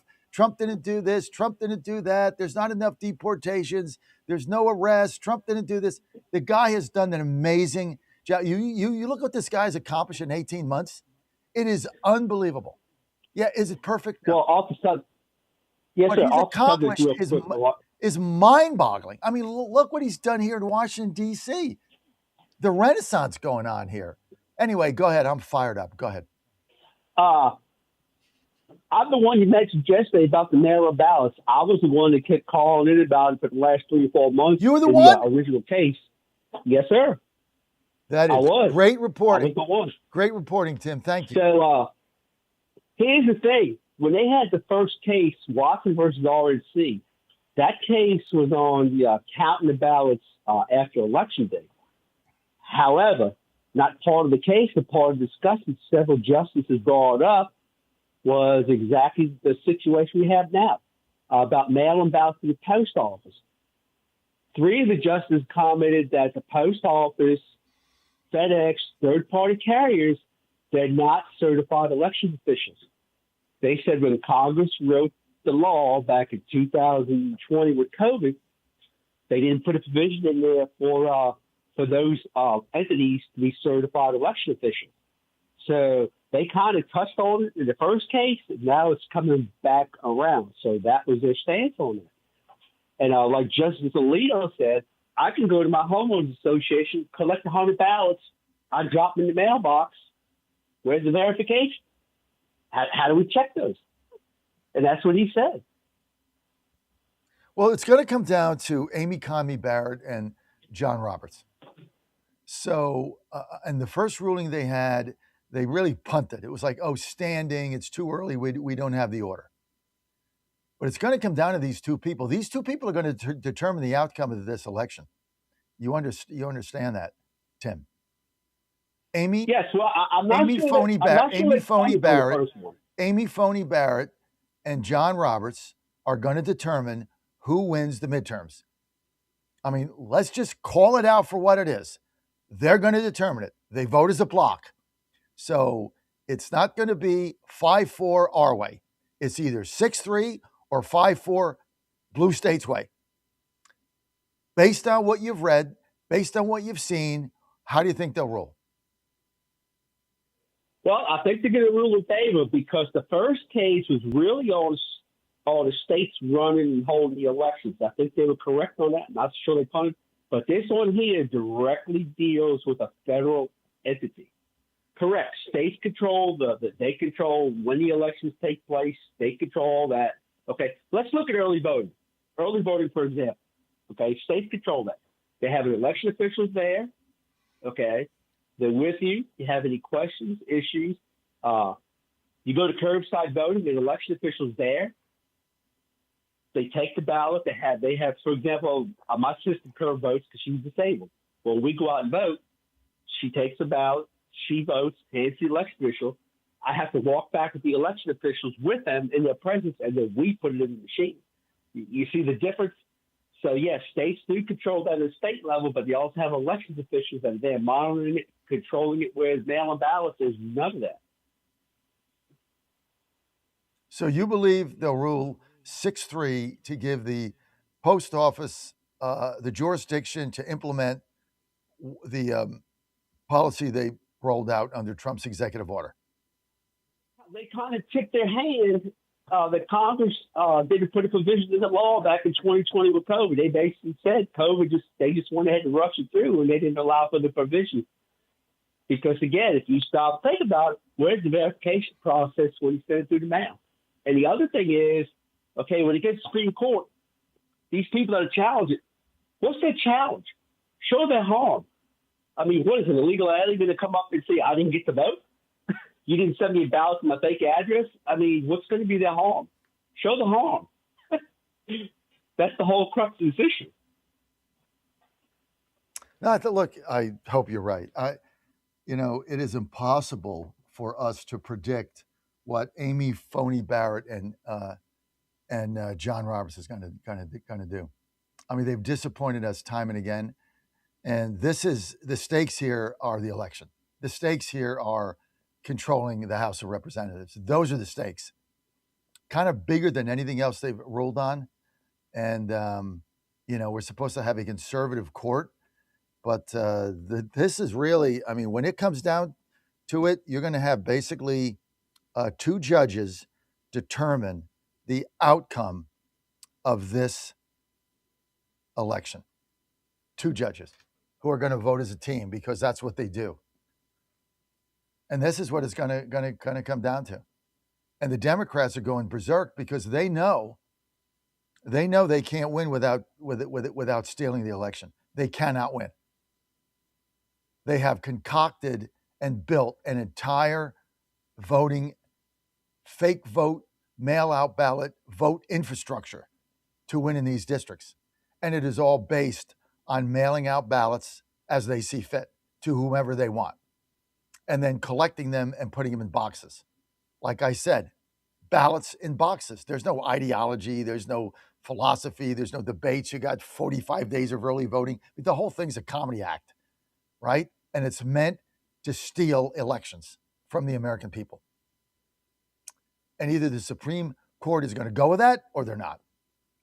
And it comes down to two people, both of them untrustworthy, one of them a complete and utter twit, and that's Amy Phony Barrett. So we'll see what happens. If I had to guess, if I had to bet on, what is it, Kalshi or Polymarket or something, I'd bet 6-3 we win, but I wouldn't bet a lot. Of course, I don't do that for obvious reasons. If I want to make a bet, I go to, my kiosk here a block away and, bet a football game. So I don't do the predictive markets. But if I was, I'd bet 6-3, but I wouldn't bet a lot. And somebody can look it up for me and say, do they even have a line on that? It would be interesting to see where the money is on that now. That would be very interesting to see that. But Tim, yeah, you were the guy. And thanks. I really do appreciate it. Thank you. 888-480, John, you want to weigh in? 888-480-5646. And I do want to thank Tim for his gumshoe reporting, because he was the first one to call this out. And Mike texted in and says, Mike from Virginia says, Phony Barrett is so afraid of the left it's not going to be in our favor. At what point does Trump say F the court like Andrew Jackson did? What issue does he save the card for? Look, I don't know, but you got to follow the rule of law. And I don't agree with Andrew Jackson did either. I mean, you either have a rule of law here or you don't, or then you have chaos and anarchy. So I get what you're saying, Mike. But Amy Phony Barrett is going to do whatever Roberts does. This is not going to be 5-4 us. Every vote now, just every single vote, 6-3 us or 5-4 them. 6-3 us or 5-4 them. I had a whole big column on this about a month ago. You can find it either TrumpNationNews.com or you can go to my website, my newsletter there. I think it was on DC Dispatch. Go to DC Dispatch now. But I had a whole column on this about a month ago that I went into great detail with how these people have joined together and they basically collude. And they always vote as a block. And you could say, well, the conservatives, all three of the conservatives voted as a block, the three liberals voted as a block. Yeah, that's different. These are the two swing voters. Why isn't there ever a 5-4 vote we win? Why is it always 6-3 we win or 5-4 we lose? Ask yourself that. Riddle me that. So I don't know. But, here we are. We're at the point now in the country where two justices, actually one justice, Roberts, is going to decide. Roberts is going to decide because Amy Phony Barrett will do whatever he wants. So Roberts is going to decide who controls the House, whether cheating is allowed. And here's the other problem. Once they rule, if they rule on this favorably, it'll get worse. Because then they basically said states can mail out ballots to anybody they want and the post office has to comply. So now we can just mail them out to anybody. There are no laws. This is why you understand this decision is magnanimous. Because it's not only what they've done, it's what they're going to do. Because SCOTUS will give them the opportunity to cheat beyond what they've done now. If SCOTUS rules in their favor, what's to stop? Pick a state with Democrats, New York, to say, well, anybody that's on our list, we're mailing out a live ballot to. We just mail them out to everybody, and we're paying for it. So everybody gets a ballot. Who's to stop them? There's no law. The laws haven't even made. The post office has no jurisdiction. They have to mail the ballots. Everybody's going to get a ballot, registered or not. You dead, you're in an empty lot, doesn't matter. You get a ballot, like 2020. And in 2020, you could find a ballot on the counter at a Starbucks. I kid you not, at a Dunkin' Donuts. They were all over the place. They just mailed them out. They were mailing them out to apartments where they don't even have boxes, where they were putting them in a stack on the counter with people's names on it. You just pick 15 of them up. This is how Biden won. And by the way, whatever happened to those 83 million votes he had? Never to be seen from again? Unbelievable. 888-480-JOHN, 888-480-5646. A lot of nonsense going on. Hey, make a quick announcement. If you're listening to me on the radio in Atlanta on AM 1690, our network will no longer be on that station as of midnight, September 1. So you're going to get a whole different company's programming. We have nothing to do with it.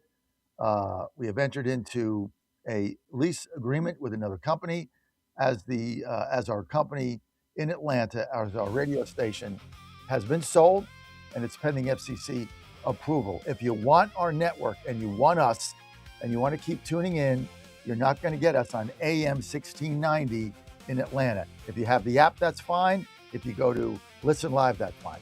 Go to johnfredericksradio.com. Go to johnfredericksradio.com. Download the free app. Do it now, because I'm not going to be able to reach you after August 31st. It's gone. So download that app now. If you want the TV app, you can download that too. App Store, Google Play, jfmn.tv, jfmn.tv. You, my friends, are on the John Fredericks Media Network. Speaking of fake ballots, we've got a representative coming up from New York. Keep it right here.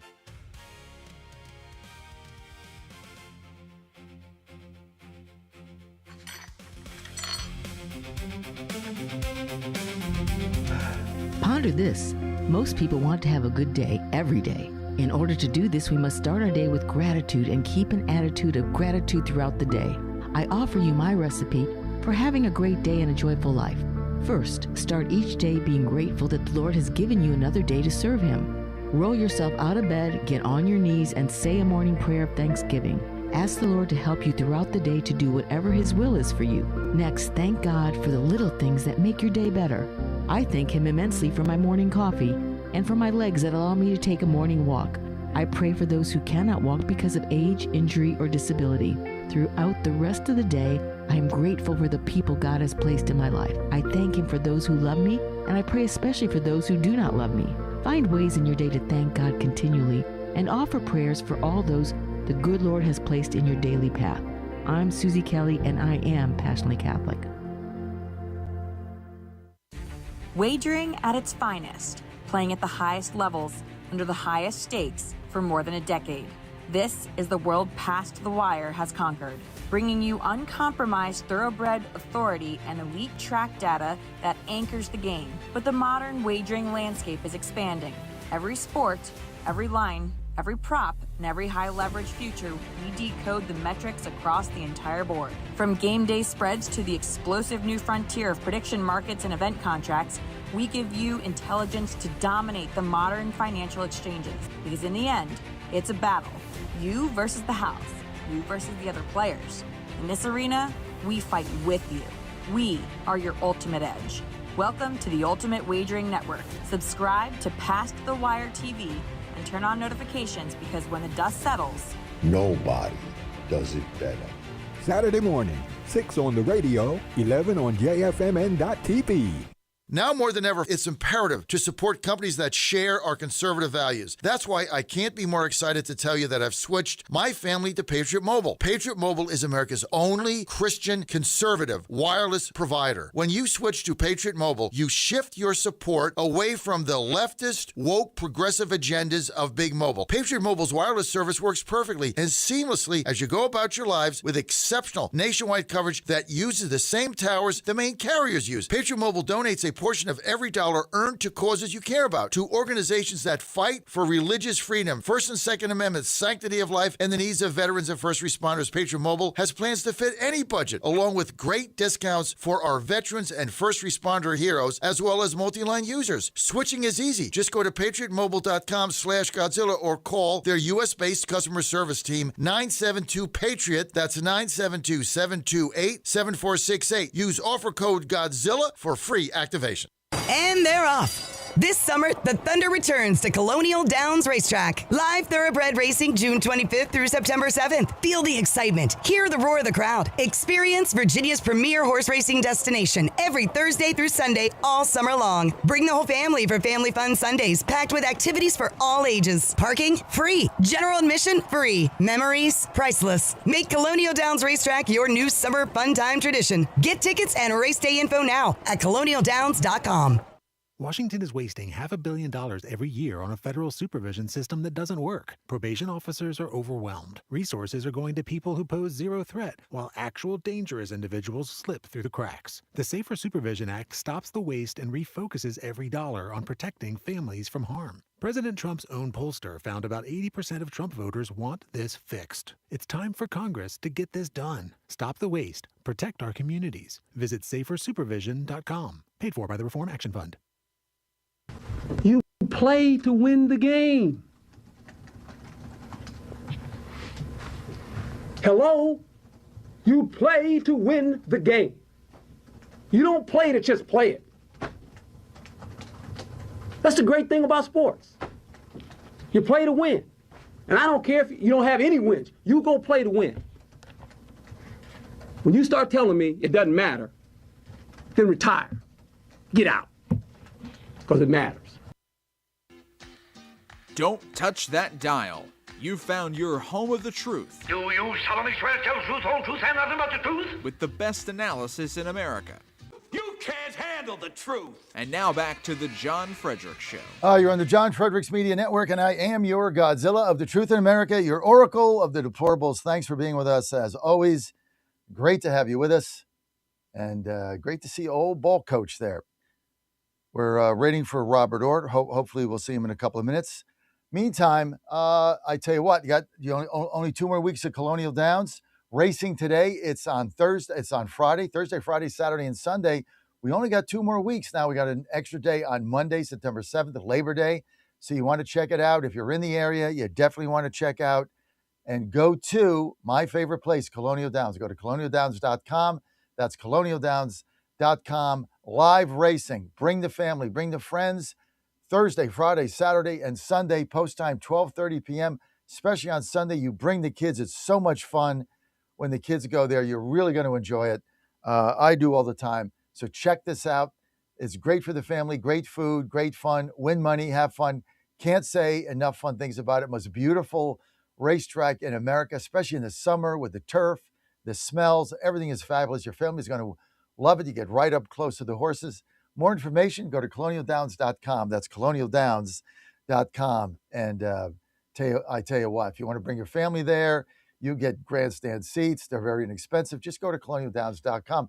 But look, if you just want to hang out, no problem either, right? They got great food there. Admission always free, parking always free, plenty of parking. And it's just a great outing for your family. You're really going to enjoy it. So just go to colonialdowns.com. Phone lines. Mel in Saratoga Springs, New York. Mel, go ahead. Yes, good morning, John. I'm sorry earlier, but I was busy in the stall. It's okay. The guy was telling me about the horses that he should have bet money he could have made. No problem. Hey, dude, anyway. I get it, bud. I get it. Go ahead. Caroline Levis, she's leaving as a press secretary. And my ethnicity, John, I'm an American who happens to be black. And I think it would be very smart if President Trump would put somebody in there to show up Joe Biden's press secretary, that crazy broad, Pierre, Jean Pierre, whatever the hell her name was. I think you should replace her with Larry Elders, because Larry will show America that black folks do have some intelligence, intellectual capability. And that would show her. And I think Larry would rip apart, very politely, rip apart the press and put them in their place and show Californians, because Larry, I believe, he was looking to run. He did run for governor of California, but this time, I think it would cement his position to show that Gavin Newsom, he cannot compete with this guy. Right? He got into that debate. Larry Elder would tear him apart to show Black America and white America both that black folks do have intelligent capability. That's what I want to say to you this morning, John. That you ought to replace it with Larry Elder. Yes. I have no, let's see what happens, right? I mean, Larry is a good guy. We carry him in some of our markets. I think Pittsburgh and stuff, Philadelphia. I'm not really sure, but we carry him at 6 p.m. where we can't clear Levin. So I like Larry, and I think he'd be great. But we'll see what happens. I think at the end of the day, this decision is not going to be made, I don't believe, until after the midterms. I'm going to give you another day off. Yeah, I don't think it's going to be after the midterms. Okay, Mel, thank you. We got to go. Let's get Senator Ort to call in by phone. We got internet issues. You want to get him on the line there, Dan? Coming up, we've got New York Senate Minority Leader Robert Ort, and later on we will get New Jersey Senator Michael Testa. Let's get them both. But I want to talk about Arch Beaver Alpin, who is the Buc-ee's CEO. Do we have Senator Ort on there, Dan? Are you working on it? Okay, working on the phone with his comms team right now. Okay, let me set the stage here so that we can save time. Let me just set the stage. So, as the communist influence continues to grow in blue states, anybody ever been to a Buc-ee's? You ever been to a Buc-ee's? Right? You ever been there? You're driving somewhere. They start having signs like, 50 miles out. Buc-ee's coming up. Buc-ee's coming up. You ever been to a Buc-ee's? Buc-ee's is an amazing place. It's an amazing place because everything is there. They got food. It's like everything you could imagine is at a Buc-ee's. That's why they're so fun. Plus, they're clean. I mean, they're known for unbelievable cleanliness. The bathrooms sparkle. I mean, that's what they're known for. The food is fantastic. They got everything there. I mean, it's a part truck stop, part restaurant, part pack up, part get all your supplies, part get crazy stuff, part get, a bobblehead. It's all there. If you've never been to a Buc-ee's, it's just an amazing place. And they've done very, very well. And when they come into an area, it's like a big deal. And as you're driving down the interstate, one of the most brilliant things they did was almost like the old shaving cream ads, I think, where the billboards would be progressive, that starting like 60 miles out or 80 miles out, there'll be billboard signs saying, hey, Buc-ee's coming up in 80 miles. Buc-ee's coming up in 60 miles. Buc-ee's coming up. You're almost there. Just another 30 miles. Well, they buy all these billboards. So you pass up everything else, trying to hold it in or not buy anything until you get to a Buc-ee's because it's so cool. Well, let me get he's on now. Senate Minority Leader, New York State, Republican State Senator Robert Ortt. Senator, thanks for being with us. Hey, John, good morning. Sorry about my technical difficulties, but good to be with you. No problem, Robert. Thanks for calling in, and we'll get your number and stay in contact. I was just outlining the Buc-ee story. So their CEO, Arch Beaver Alpin, obviously his middle name is Beaver, no doubt about that. That's what they call him. Well, he says he's done. I think this is a brilliant move. He's done even considering expanding in states that don't appreciate his business, and he only wants to work with business-friendly states. And Alpin stated, life's too short to try to build in places that people don't appreciate what you're bringing. This is a growing trend as more and more companies like mine, right? I just sold my station in Atlanta, bought another one in Tennessee. Why did I do that? I don't want to be in Atlanta anymore. They don't want me. They want me in Tennessee. Why should I do business in states that don't want me? How does that make sense? Senator, how's this going to affect New York State? What's going to happen to Buc-ee's there? Well, I mean, what's going to happen is what's been happening for a very long time, right? This New York State, first of all, has been antagonistic to businesses for a long time. I've been in the state Senate for 12 years, and I've been minority leader, Republican leader for 6. I can tell you that Democratic governors like Andrew Cuomo and Kathy Hochul, and since 2019, we've been under one-party Democrat rule. They have been very, and this includes, by the way, big business, businesses in New York City, farmers, small businesses across the state. There is an attitude that if you're successful and you make money, well, you're just going to want to be in New York, right? You're just going to want to be in New York because there's so many people and it's such a big market and there's a lot of money, which is true, that you're just going to want to be here. They're operating from a very sort of arrogant and I would say outdated mindset, which, maybe 30 years ago, depending on what your business was, you didn't have a choice. You had to be in certain places, right? But today, businesses are mobile. People are mobile. You can be in Tennessee just as well as you can be in Atlanta. And I think business owners, what you see on the progressive left, they sort of said, well, we want certain businesses that align with our ethos or align with our philosophy. So not surprisingly, you're seeing conservative folks say, well, you know what? That's the case. I'm going to put my business where it aligns with my philosophy, where my customers want me there, where the state leadership wants me there. And I think you're going to see more of that. And it's going to be bad for places like New York, I'm sad to say. Specifically, it's going to be bad, John, for like where I represent. I represent a district up in western New York, around Buffalo, Niagara County, Orleans County. It's very rural, small cities, sort of really much more like the Midwest than the East Coast. And that's where a lot of these policies and the anti-business attitude and sort of the arrogance that a lot of the far left has towards business, that's where I'm gonna feel it a lot more than probably people in Midtown Manhattan. You know what? I think you guys are onto something, and I'm so glad, Senator Ort, that you've pointed this out and you're willing to spread this in the media because we need more of this. I mean, I just did it. Bucky's is doing it. I live in Washington D.C. By the way, uh, no diss on Buffalo, but the most beautiful, cleanest, safest city now in America, bar none, is right here in the district where I Sure. my home. And this is what President Trump has done. But here's what they're doing. So our city government is controlled by the far radical communist left. They have this movement called Free DC, which is nonsense. Free it from what? I mean, I'm an elected official here. Like, free it from what? Like, you want more crime, garbage, rats, filth, squalor, and drugs? I mean, what are you freeing it from? But this is the insanity you got.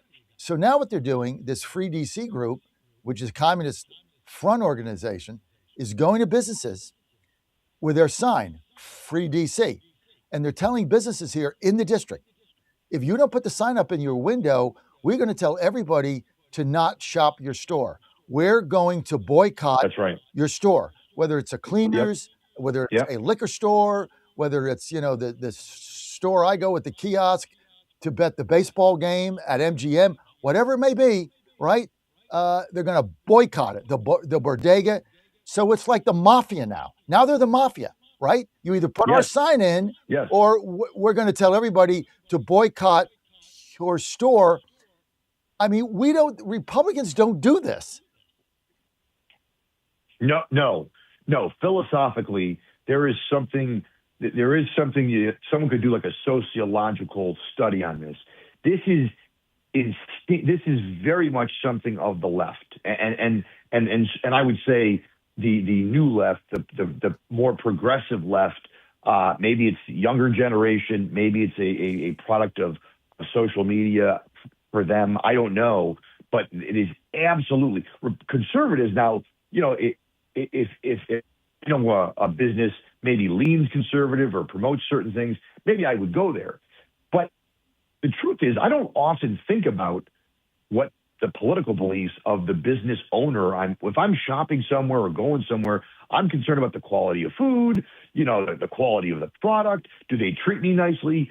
If those things usually check out, I don't really ever think much more beyond that. But the left, you need to get in line. You need to put up our sign. You need to espouse these things. Or if you don't, we're not going to shop here. We're going to actually try to make sure that no one else wants to shop here. We're going to bully you. We're going to try to coerce you. We're going to use boycotts on social media to bring you into line or to put you out of business. Right. That's the other side of that, right? To put you out of business. And that is, not only is it, like mafia tactics, it's also very reminiscent of fascist and communist tactics. And it's ironic, the very things they always say that they're protecting against, right? We're trying to save democracy.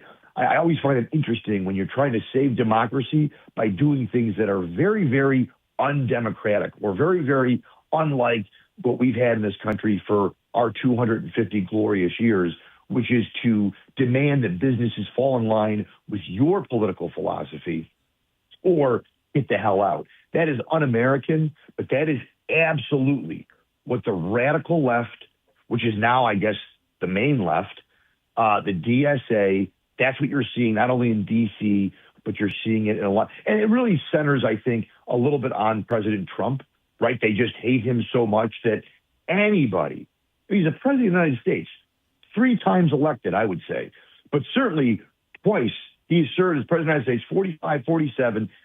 And there are those on the left who can't, if they find out any business owner voted for him, supports him, even is empathetic towards some of his policies, they will target that person and try to put them out of business or bring them into line. That is their mentality.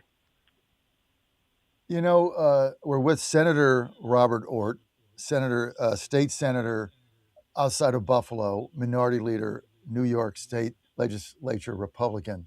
I know you're a student of history. You go back to Germany, what was it, 1938, 1937, right? So the party in power would put up a star on a storefront. And the signal for that star was not to shop there and to put the Jewish-owned business out of business. I mean, that was Nazism. That was fascism. And we all know what happened with that. Right. This is just history. Right? We're not making any political statement. You open up the history book. Here's what happened. Tell me they're not doing the same thing in my town, in my city right now. Tell me the difference. There's no difference, right? Tactically, it's the same tactic. And by the way, the important thing I think for people to realize is it started with just the star, which was a strong suggestion to other Germans that maybe you shouldn't shop there. It was also a suggestion that if you did shop there, maybe we would take an interest in you, Mr. German, or maybe not a Jewish person, but if you're shopping in this store after the star has been put up, maybe we're going to start looking into you. And then eventually that no longer became a suggestion, right? Eventually it ultimately led to actual violence against those businesses and those Jewish families. And of course that metastasized into something even far worse. So these things don't always start the way people remember. They start smaller, but it is quintessentially un-American.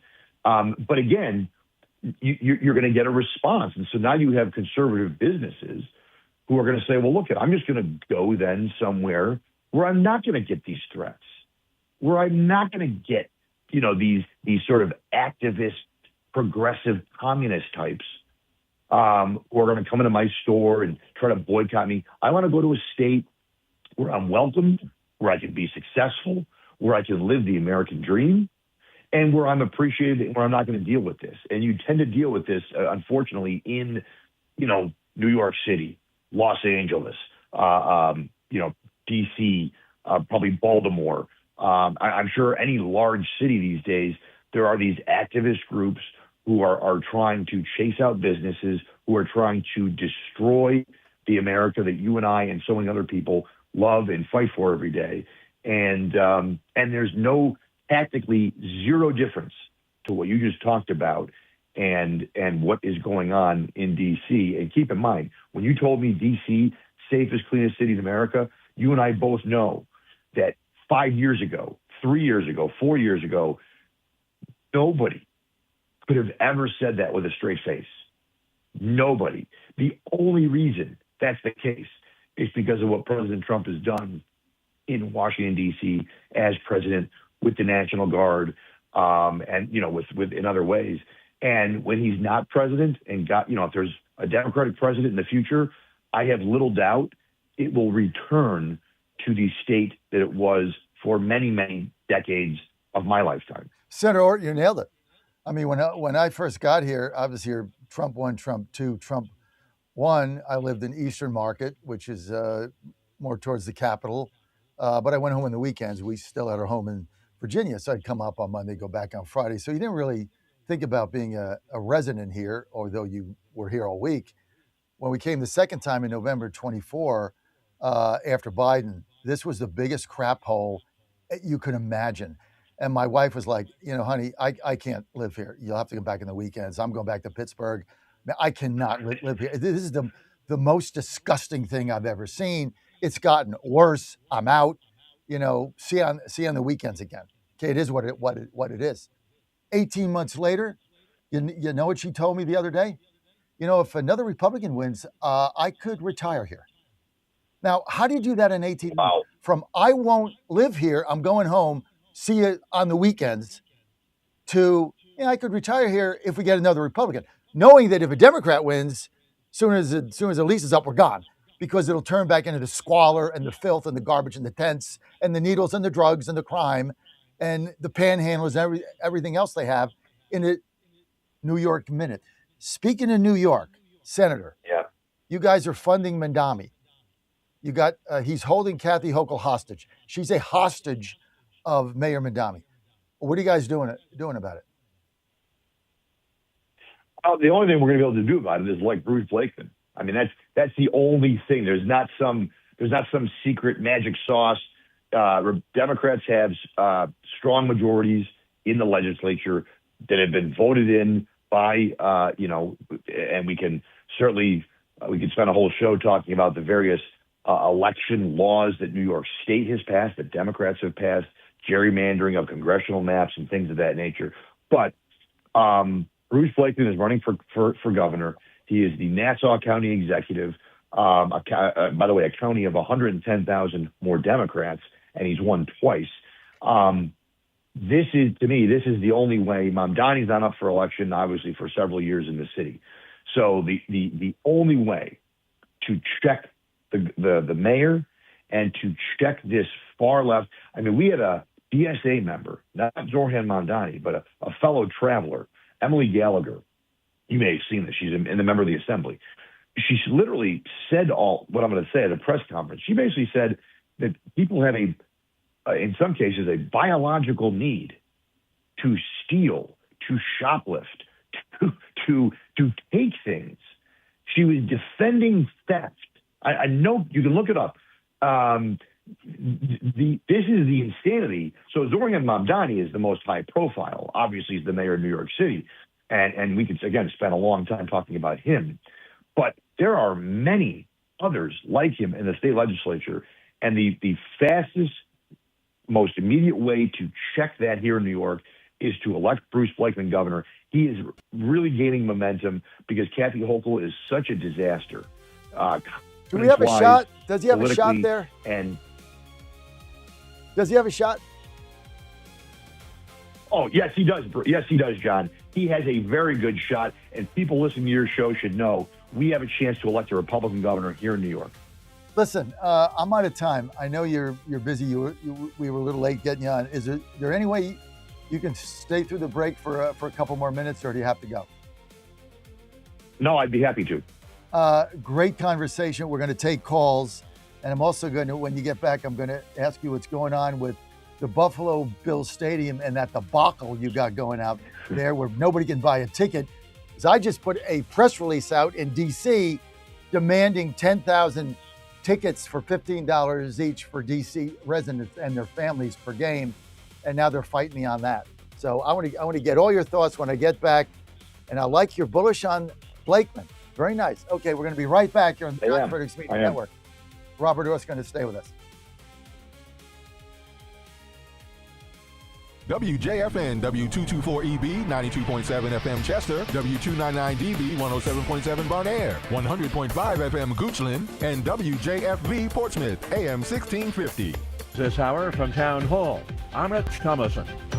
The death toll continues to rise. Hundreds of people are still unaccounted for along Nepal's border with Tibet, where a wall of water, a mountain of mud and debris wiped entire villages off the map. Rescuers have pulled survivors from mud, and helicopters have lifted people to safety after flash floods hit Nepal and China. Nepal's Disaster Management Authority has reported over 500 deaths, while on the Chinese side, the toll is so far under 10. Hundreds of foreigners were in the area on work, trekking or pilgrimage projects. Authorities are now warning of more flooding from a new lake. Thousands have been evacuated and rescue operations continue. Families worldwide in over 30 countries are hoping for news of their missing loved ones. I'm Charles Tilladesma. And President Trump is following developments. Oh, it's terrible. No, and we've called Nepal and we've offered any help that they need. You know, we have a very good relationship with Nepal, and that was that was mud and water as a mixture. Nobody's ever seen anything quite like that. We're very powerful, strong, well-built buildings were wiped out like they were toothpicks. About 90 Americans are among the missing in Nepal. The president's attempt to combat fraud in voting by mail has hit a brick wall, a federal judge again putting the effort on hold. Remember when President Trump renamed the Gulf of Mexico not that long ago? Well, he's done it again. This time it's Lake Ontario, which becomes Lake America. He signed an executive order which the Canadians say doesn't hold water with them. To them, that magnificent body of water remains Lake Ontario. Watching Wall Street this morning, stock futures narrowly mixed ahead of the opening bell. The Dow futures are up 22 points, NASDAQ futures down 88, and the S&P futures are off 2.5 points. More on these stories, townhall.com. I'm not one to say I told you so, but I switched to Pure Talk over a year ago, and ever since, I've been telling people there's no better wireless company out there. Well, a few months ago, a massive survey was conducted. 123,000 people were asked to rate their wireless carrier in 4 categories: coverage, support, data, and overall value. Well, the results are in. Guess which wireless company was the only wireless company to get 5 stars in every category? Yeah, Pure Talk. 5 stars, every category. To celebrate, Pure Talk is offering the first 3 months of any plan for just $15 a month, including their top-tier unlimited plan. No contract, no commitment, just a very inexpensive way to test drive the only American wireless company with 5 stars in every category. Just dial pound 250, say micro, and Pure Talk's U.S. customer service will take it from there. Again, pound 250, micro. And yes, I told you so. A Texas judge puts SEC's new eligibility rule on hold. 2 days after the Southeastern Conference passed a rule barring players from returning to the league from the pros, a Texas judge put that rule on hold in a case involving more than 40 players. It was the latest piece of news in what has turned into a breakneck week of legal wrangling over the NCAA's new 5-year eligibility rule. The rule does not apply to college players who exhausted their 4th year of eligibility last spring. Many are suing across the country for that 5th year. Ken Lorman reported. In Iceland, they'll vote tomorrow on whether to restart talks about joining the European Union. The country's divided. Supporters of EU membership believe it offers protection as well as economic benefits. However, opponents argue that Iceland already enjoys European integration without losing control over its resources. News and analysis, townhall.com. This morning's science lesson. El Niños are a cyclical natural warming of the Pacific Ocean around the equator, a rise of 0.5 degrees Celsius above normal. 2 degrees warmer is considered a very strong El Niño, and Columbia University's tracker puts the most recent figure at 2.7 degrees. Now, a study published in the journal Science finds El Niño events have intensified over the past 40 years. Measurements from coral in the Galapagos Islands show them 16% stronger. El Niño's warmer waters warp weather patterns globally and increase extreme events, including heat waves, floods in some places, and droughts in others. I'm Ben Thomas. All eyes on Jackson Hole, Wyoming. That's where later today, Federal Reserve Chair Kevin Warsh will deliver a speech. The Fed's annual economic symposium. Economists will be watching for any hints of future Fed policy. More on these stories, townhall.com. The Trump administration has brought positive changes when it comes to fixing our broken healthcare system. If we really want to make America healthy again, well, that starts at home. And that's where the Wellness Company comes in. You see and hear from the Wellness Company doctors all the time, and you know their products are the gold standard for keeping you and your family safe and healthy, giving you the opportunity to make sure you're prepared for whatever happens with their prescription medical kits. Additionally, the Wellness Company offers a variety of products, from parasite cleanses to methylene blue to weight loss and so much more. Make America healthy again starts at home. Do your part and protect the health of you and your family. Live a healthier, longer, and more satisfying life. Go to twc.health/Godzilla and order. That's twc.health/Godzilla. Use promo code Godzilla to save 10% today. Bad decisions limit future options. Make enough bad decisions and you will destroy your life. Listen to The Flatline with your host, Rick Hughes, every Sunday morning on the John Fredericks Radio Network. The Flatline describes a main line of resistance in your soul, built on God's Word. Join us every Sunday morning for 30 minutes of inspiration, motivation, and education, all without manipulation. That's The Flatline with Rick Hughes, heard here every Sunday at 8:30 a.m. on the John Fredericks Radio Network. In 2008, the amount of concentrated time people could spend on a task without becoming distracted was 12 seconds. 5 years later, it was only 8 seconds, 1 second less than a goldfish. If you're often distracted or have trouble recalling information, you're likely to fall behind in the demanding, fast-paced 21st century. In other words, brain performance is more critical now than ever. Boost your brain power with Healthy Cell's Focus Plus Recall. Science-backed nootropics to help you sharpen focus, concentrate longer, enhance recall, improve mental speed, learn rapidly, and be more alert. It's a pill-free brain supplement made with maximum absorption ingestible gel technology, designed to feed your brain at the cellular level. Take it for a test drive. Go to healthycell.com and use code GODZILLA for 20% off your first order of Focus Plus Recall. That's healthycell.com, code GODZILLA for 20% off. Now more than ever, it's imperative to support companies that share our conservative values. That's why I can't be more excited to tell you that I've switched my family to Patriot Mobile. Patriot Mobile is America's only Christian conservative wireless provider. When you switch to Patriot Mobile, you shift your support away from the leftist, woke, progressive agendas of Big Mobile. Patriot Mobile's wireless service works perfectly and seamlessly as you go about your lives with exceptional nationwide coverage that uses the same towers the main carriers use. Patriot Mobile donates a portion of every dollar earned to causes you care about, to organizations that fight for religious freedom, First and Second Amendments, sanctity of life, and the needs of veterans and first responders. Patriot Mobile has plans to fit any budget, along with great discounts for our veterans and first responder heroes, as well as multi-line users. Switching is easy. Just go to patriotmobile.com/Godzilla or call their U.S.-based customer service team, 972-PATRIOT. That's 972-728-7468. Use offer code GODZILLA for free activation. Washington is wasting $500 million every year on a federal supervision system that doesn't work. Probation officers are overwhelmed. Resources are going to people who pose zero threat, while actual dangerous individuals slip through the cracks. The Safer Supervision Act stops the waste and refocuses every dollar on protecting families from harm. President Trump's own pollster found about 80% of Trump voters want this fixed. It's time for Congress to get this done. Stop the waste. Protect our communities. Visit safersupervision.com. Paid for by the Reform Action Fund. Godzilla Wins, where you get the best insight and best information on how to win the most money ever. Guess what? GodzillaWins.com. Let's talk more winners. You heard the man. The all-new GodzillaWins.com is all about winners, with fresh daily picks by J-Fred and your favorite players from the Godzilla Wins team. Get your hot takes from the show, then click the website for the dough. GodzillaWins.com. GodzillaWins.com. Let's talk more winners. Live from the studios of the John Fredericks Media Network, it's The John Fredericks Show.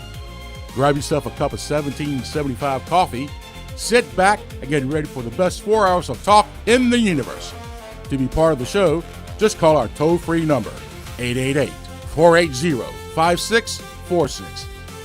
And now, here's the Godzilla of Truth, the Oracle of the Deplorables, the man who always says to lace them up and lace them tight, John Fredericks. It's great to have you back on Godzilla. I am your Godzilla of the Truth in America, your Oracle of the Deplorables. Thanks for being with us. Don't forget, our live TV station has launched last week, JFMN.TV. We have live programming on TV, Roku, Fire Stick, Google TV, and Apple TV. Also on our app from 6 a.m. Monday to Friday to 7 p.m. Monday to Friday, and on Saturday, 8 a.m. right till 3. So you get all that going on. And if you want to download our TV app, it is so easy. Just go, depending on your device, go to the App Store or Google Play, put in JFMN.TV, download the app, click it anytime between 6 a.m. and 7 p.m. You got live programming, all our shows live right to you on TV, or you can go to your smart TV and you can get it on Roku, Fire Stick, Apple TV, and Google TV. Now, we're very excited because he's holding over with us my new best friend, Robert Ort, Minority Senate Leader, New York, outside of Buffalo. And I spent a lot of time in Erie during the Trump campaign in 24. That was like the big area we had to win. So just right up the interstate from you guys. And also with me in studio, Rob Crilly. Rob Crilly does the daily column Secrets in the Washington Examiner. You can sign up for his daily email there. Just go to WashingtonExaminer.com/secrets, WashingtonExaminer.com/secrets. So, Senator, thanks for spending the time with us.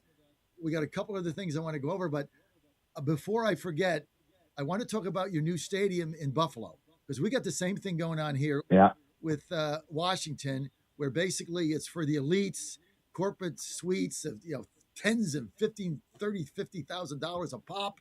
You've got license fees or $10,000 a ticket.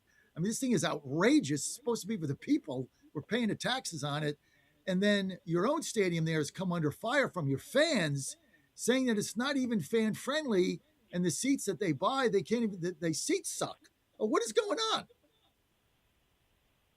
Well, so I think some of this, now I'm gonna cut against maybe some of this. I think is obviously that there's no question. There's a couple of seats that have maybe sightline issues. I don't know if those.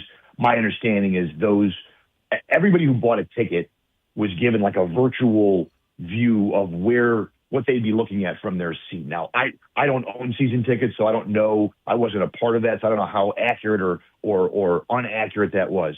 But in the world of social media, you're going to get those. You're going to get that feedback. There's no question. The bigger issue, I think, or the bigger concern is the cost of, Buffalo's a very blue. One of the differences is, and I hear what's going on in Washington. Buffalo is a very blue collar place. It's a smaller market. We do not have sort of the wealth, the corporate infrastructure that you have in other cities. And we wear that with a badge of honor. The problem is I worry that there's going to be lifelong Bills fans, people, who are middle class or even lower middle class, who used to be able to afford to get to a game maybe a couple times or maybe even had seasons. Now you have PSLs, which you may be familiar with, and some of your listeners may. That's where you have to pay for the right to then buy season tickets, right? So you basically have a seat license. You pay a seat license fee. That's an additional one-time fee, and that could be thousands of dollars. Very often it is thousands of dollars. Then you have to buy the seasons on top of it. So a lot of it, though, is, and you're seeing it where you are, the NFL, look, the NFL is very different today than it was when I was a kid, when you were a kid. It is far more corporate. It is far more, again, as you put it out, for the very wealthy and the elite. And I worry about people being priced out here in Western New York and in other places from being able to enjoy this game at the same time that then these owners and the NFL, by extension, are asking for public monies to build these stadiums. And so, I think you got to pick a lane. If it's going to be only for the elite few, then maybe nobody gets any public dollars. But if there's going to be public dollars, I do think there's got to be an effort, a greater effort, to ensure that all people of all walks of life and economic backgrounds can still attend these games and enjoy them. I couldn't agree with you more. And Rob Crilly, who's here with me, did a piece on the proposal I have. I'm Ward 2 chairman here. And I demanded 10,000 tickets a game be set aside for families at $15 a piece, maximum of 4, can't buy multiple games, have to show ID at will call, can't resell them. Because I remember growing up, I mean, you're in New York. I grew up in New Jersey. I remember my father was a Jets. My father loved the Jets. I mean, he'd take me on the bus from Middlesex County. We'd go to the Port Authority. Then we go to the subway. You go to Shea Stadium. I mean, my father was a blue collar worker. He would save up. Maybe the tickets were $20 and then a couple hot dogs and a bus fare. He could probably get through it for $50. And, you went to the game and you walked into the stadium and you saw the green and, then he'd take me to a Giants game at Yankee Stadium. I mean, I couldn't do that now. If it was him, you wouldn't be able to do it. But like in DC, we spent $1 billion of taxpayer money and you can't go to a game. The families and the kids get locked out. Rob, you want to weigh in? Yeah, well, I've got to say, as a Jets fan, I will just say maybe you can't afford the first game of the season, but by week 4 or 5, the ticket prices are crap. They start giving the tickets away. But anyway, yeah. Look, I mean, I live a block from where the old RFK stadium was, where the new stadium will be. And the $1.1 billion that's being spent, my understanding is it's on all the areas around it, the redevelopment, apartments. I'm hoping There'll be bars and restaurants, which will be fun for the local community. But what's it all for if I'm sitting in my backyard on game day listening to the roar of the crowd? I don't have a family, so it's not so bad. But if you're taking a couple of kids, if there's four of you, you're looking at $400 or $500 for a You ticket. can't do it. And the other thing is, I think as an outsider, I'm a soccer guy. When I think about that, our soccer teams back home, you cannot get away with that sort of move. The fan base will simply not allow it. The clubs are organic parts of the community that have been there for 100, 150 years. My team is 150 years old. You cannot do it. I think the way that the NFL and the billionaire owners treat the supporters, the people who keep this league going, is disgusting. So, Robert, to your point with this PSL, right? So we're just we own a station in Nashville. I'm a Titans fan, right? Like as bad as the Jets. In fact, we play each other opening week. Yeah, somebody has to win, right? That's the good news between our two. My team has won 3 games 2 years in a row. So they got this new stadium, same thing, $1.5 billion of taxpayer money. We're in the middle of buying a second station there. So I go to Ann, our CEO, and I'm like, hey, we should get season tickets, go to some games. We got 2 stations there, so I call up and, well, you don't live in the area, but because you own a business, you're eligible. Okay, fine. Well, how much is it? Well, to get 2 tickets, you have to buy 2 PSLs. I'm like, what's a PSL? This is like 6 months ago. Personal license fee or something. Well, how much is that? Yeah, personal seat license. Personal PSL, $5,000 a piece. Well, what? So yeah. I pay $10,000 yeah. for the privilege to then spend $20,000 for season tickets.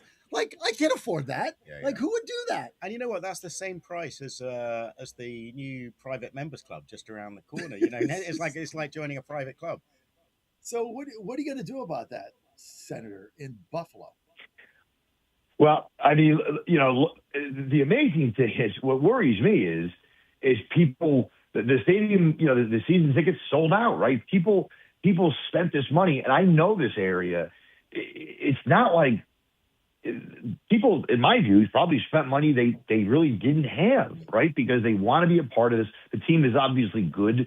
If the Bills were not good, if the Bills did not have Josh Allen, and we weren't sort of contending for a championship each year, the last several years, I don't know how they would have been able to do this, because I don't think in that situation the support would have been there, as Rob mentioned, and I think that the NFL really risks, this is something the NFL is going to have to really grapple with, I think, is that for every Los Angeles and SoFi Stadium, which was like $4 billion, for every stadium like that, there are places, I think the closest, Rob, that you would have here, the NFL, to a soccer is the Green Bay Packers, because they're essentially owned by a group of shareholders that live in Green Bay, that represent sort of the community of Green Bay. It's the only franchise that's modeled like that. Every other franchise is owned by a billionaire or a billionaire group. And so, there's 32 of them, and everybody wants to be one of that 32, because it is a club. It's just a club that increasingly people like, quite frankly, even like me and others, certainly it's going to be hard to be a part of. And so I think I like your idea, though, John, of sort of demanding that a certain amount of tickets be set aside for people of, at a certain price point or lower socioeconomic, disadvantage, people who, I don't want to say disadvantage, but people who otherwise maybe would want to go to a game, but they can't. But again, the rub for me becomes, look, if people want to pay, I see people pay crazy prices for stuff all the time that I'm just like, people say, and you see this with other events, with concerts. You saw it with the World Cup, where tickets were just astronomical. And you sit there and you think, is this really where we're at? Like, we're just going to make people fork over thousands of dollars? But of course, the other side of that is they do it. People do fork over thousands of dollars. And I think it gets to, though, for me, if you're going to ask for public dollars, hundreds of millions of public dollars, $1 billion public dollars, then I think you have an obligation. It's like, all right, well, then you got to make sure that some of these tickets are available for the quote unquote public and not just for those who can afford it I mean, the Bills home opener against Detroit is, I think, an average ticket. I think one ticket, I'm not kidding, I know it's over $400. It might be $500 or $600 for one ticket.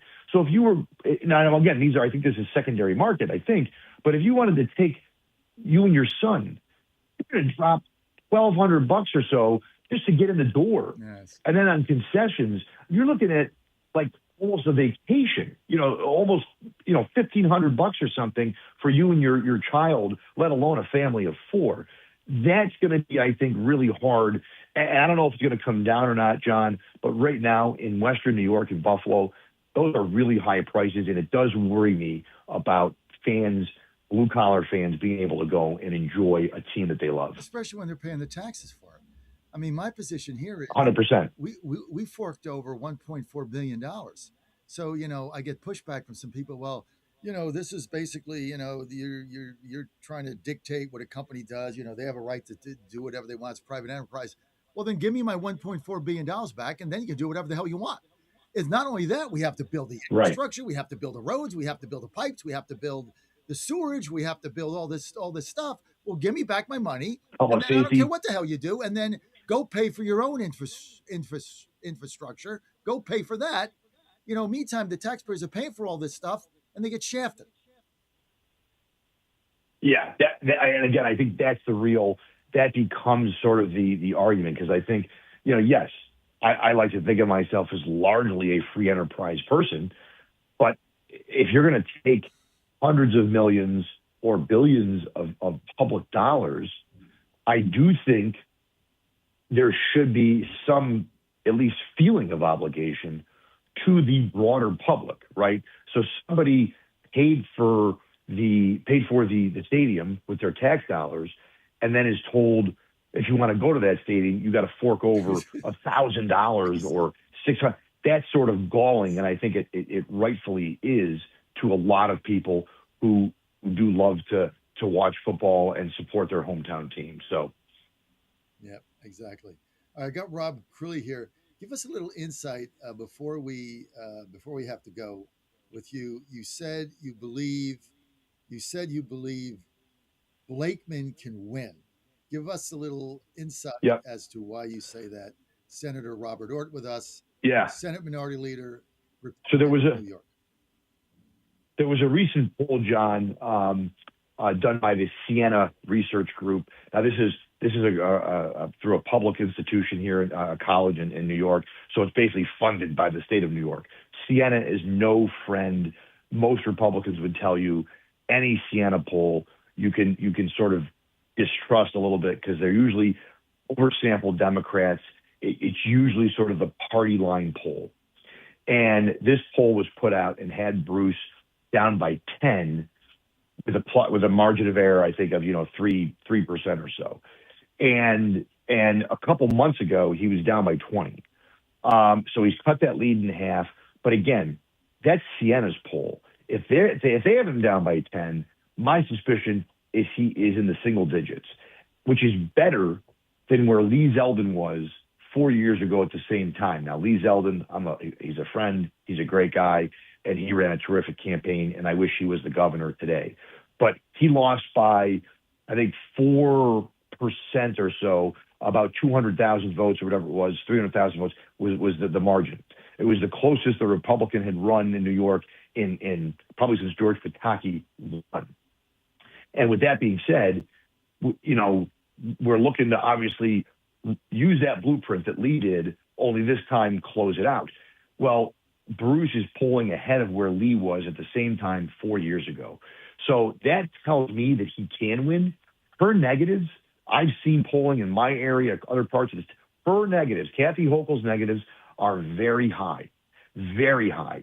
She's a much more known commodity today than she was 4 years ago. She's been a disaster. And so we could do a week show on just how much of a disaster she has been in New York. Even Democrats would say give her low marks in a lot of polling. So her numbers, and I don't think there's much room to improve those. The only thing she's going to try to do is spend a lot of money going after Bruce Blakeman. But that all tells me he can win. Her numbers and where he is, he just has to, he has to kick this thing into further high gear and close it out. To use a football analogy, the game is won in the fourth quarter, right? You're in the game, but now you got to close it out. You got to put this thing in the W column, and so that's where I think he's focused on. But he can win because even in blue New York, where Zoran Mamdani is the mayor of New York City, outside of there, and even in New York City, there's a lot of folks, and I think Mamdani is going to play a big role in this. There's a lot of people that did not vote for Zoran Mamdani. They actually voted for Andrew Cuomo, someone who most people also didn't like, but they voted for him because they felt he was the lesser evil over Zoran Mamdani. And a lot of these folks in New York City and outside on Long Island, certainly people, Jewish voters, I think are saying we need a check on this DSA nonsense. We need a check on the mayor. And the only way to do that, it's not going to be Kathy Hochul. She's courting his support. The only way to do that is by electing a Republican governor. And so I really do think that Mamdani and the DSA and the rise of this anti-American, anti-Western mayor, I think could drive Democrats to vote for Bruce Blakeman as a check on Zoran Mamdani. Her numbers are terrible. The state's economic numbers are terrible. We need to change a direction. And his polling tells me that he can get this done. And so I want people out there to know that we have a chance to elect a Republican governor here in New York and I think send a shockwave and a signal across the whole country. What do you think, Rob? I mean, I think the polling has been all over the place, hasn't it? The midterms are always a problem. And I think Robert's absolutely right that a lot of the polling we're seeing at the moment is getting distorted towards the Democrats. They are the active, energetic ones. They're the ones who immediately respond to a text message poll or an online poll. So if the gap is 10 points, I think he's absolutely right. It's probably clear. I still think it's a hard one to win, but I think it could be much tighter than people have thought. Yeah. So, listen, I got to get Blakeman on my show. I know McLaughlin's his pollster. It's written right up on that board. See that? Bruce Blakeman right up on the whiteboard. It's right there. His name's there, but I haven't called him, so I got to get on that. But let's take Robert. Your people like you, so we got to get somebody wants to. We got 5 people on hold. I'm going to take one. They want to talk to Robert Ort. Let's get to Rob in New York. Rob, you're on with Robert Ort, Senate Minority Leader in your home state. Go ahead, Rob. Minority Leader Ort, how are you? I'm down here suffering in Shelley Mayor's district, so a little down. I'm very sorry for you, Rob. Yeah. Oh my God. Yeah, and she's trying to push through that mandating. That's another thing a lot of people don't realize. She's trying to push through forcing people to pay a tax if they don't get long-term care insurance. Now, long-term care insurance is important, but we've been down that road before. We're forcing people with Obamacare. That's right. It's something I know, John, it's specific to New York. But anyway, I just hope you get Bruce Blakeman to get the upstate area. I mean, we know him downstate because he's all over the news, local news here because of being the Nassau County executive. But and I know upstate as a whole doesn't have the numbers like, the concentrated in the, in the 5 boroughs, Long Island, Westchester, Rockland, and whatnot. But I still think, it's unfortunate what's done to you folks upstate. I went to school at Albany, SUNY Albany. So I've lived upstate. I stayed up there years after graduating. Upstate gets shafted by downstate, and I hope you guys can help turn the tide up there. Well, thank you, Rob, for that. And thank you for calling in. And yes, Rob's point of Bruce, I think a lot of times people just assume that upstate is more Republican. But one of the challenges, and we saw this with Trump's presidential election, you got to spend time in these areas, right, to draw people out. And hopefully he will be able to do that over the next several months. Robert Ort, want to thank you for being with us. Thank you for coming on. We're going to stay in touch. Great segment. I got to get you on Godzilla Wins on Saturday, give your take on the Bills. So that's going to be my next call to you on Saturday. I think the Bills are going to have a great season. We're going to end with this because we're going to get Rob Crilly back for another statement. But people want to follow you, Senator. Where do they go? They can follow me on Twitter at Senator Ort is my Twitter handle.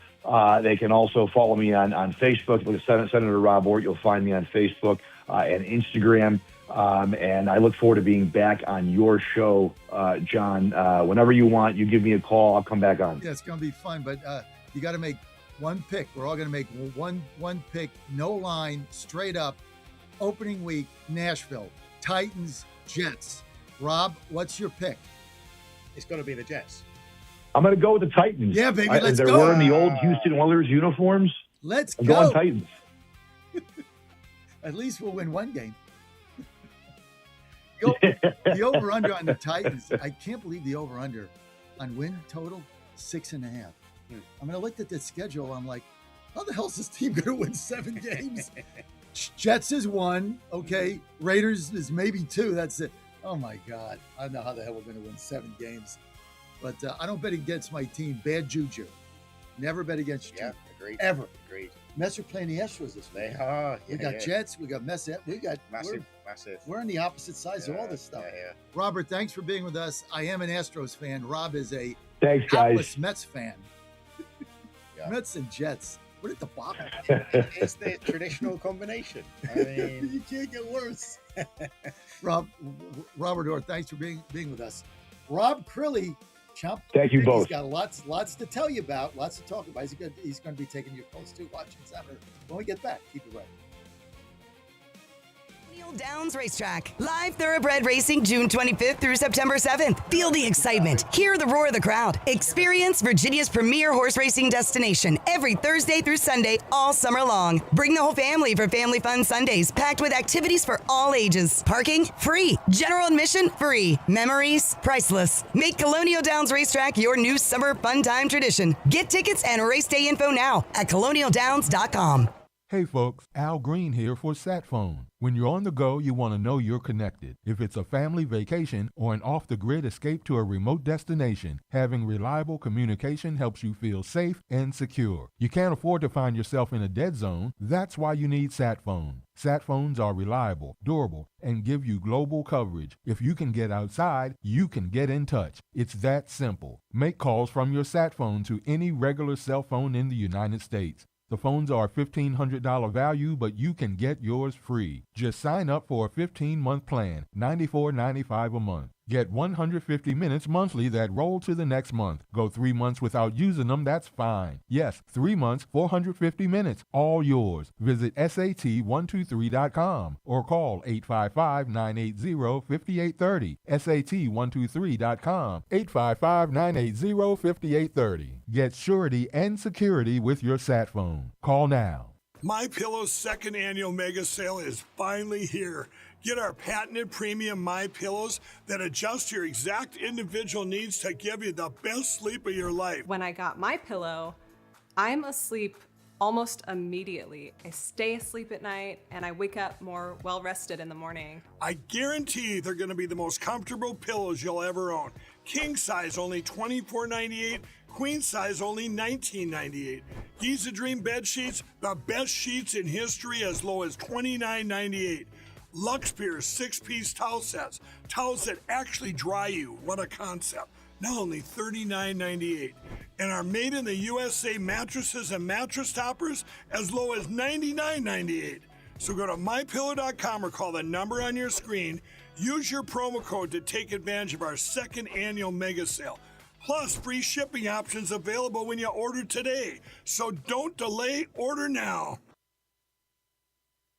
In 2008, the amount of concentrated time people could spend on a task without becoming distracted was 12 seconds. 5 years later, it was only 8 seconds, 1 second less than a goldfish.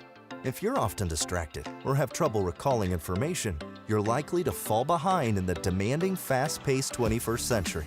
In other words, brain performance is more critical now than ever. Boost your brain power with Healthy Cells Focus Plus Recall. Science-backed nootropics to help you sharpen focus, concentrate longer, enhance recall, Improve mental speed, learn rapidly, and be more alert. It's a pill-free brain supplement made with maximum absorption ingestible gel technology, designed to feed your brain at the cellular level. Take it for a test drive. Go to healthycell.com and use code GODZILLA for 20% off your first order of Focus Plus Recall. That's healthycell.com, code GODZILLA for 20% off. Hike! Hey Richmond, here comes Alabama Crimson Tide football. As always, the Tide have their eyes on the national prize. Hear pregame, postgame, and every play of in-game action right here all season long. First game, September 5 against East Carolina. Kick time, noon Eastern. Get the full Crimson Tide schedule at WJFNradio.com, part of the John Fredericks Media Network. Favre goes back to pass. He pumps. Now he fires over the middle. Intercepted. I can't believe what I'm seeing right now. It was intercepted by Tracy Porter, near side to the 40, and John Sullivan runs him down at the 47-yard line. You've got to be kidding me. I can't believe what I just saw. Looking at that play, he should have just held on to it, Paul. He should have. He could have easily gotten 5 or 6 yards if he would have just pulled that thing down and dove forward. But why do you even ponder passing? I mean, you can take a knee and try a 56-yard field goal. This is not Detroit, man. This is the Super Bowl. Don't touch that dial. You've found your home of the truth. Do you solemnly swear to tell the truth, whole truth, and nothing but the truth? With the best analysis in America. You can't handle the truth. And now back to the John Fredericks. Well, it's always good to have you back. We've got Rob Crilly with us, and you can find Rob. He does his column every day, Washington Secrets. And what you need to do is just go to WashingtonExaminer.com/secrets, WashingtonExaminer.com/secrets. You want to sign up for the newsletter there, and then it comes right to your inbox every day like me, which now that it's coming to the inbox, I'm kind of fired up about it because I don't have to do anything. It just comes right in. I get to read his take. And it's, you know what's about your column that I love? Your column is cool. Good. It's just a cool column.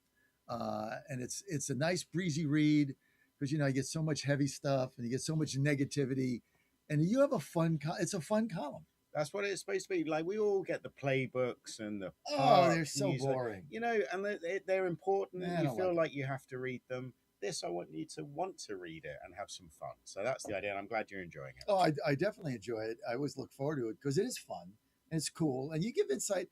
You give different stuff, but reading playbook, it's got the same old stuff. Oh, here I am, me and Dasha, whatever her name is, and here we are in Timbuktu in my bonus room. Like I could give a crap where you're writing from, right? I hate that stuff. Like, just tell me what's going on. And of course, everything in playbook is Republicans are going to lose. Trump sucks. Everything is bad. Everybody talks about all inside sources say Trump's going to lose. The Republicans are going to get blown out. They're going to lose 50 seats. You know what? It's tiresome. Yeah. Well, you, on the other hand, just give insight that's fun.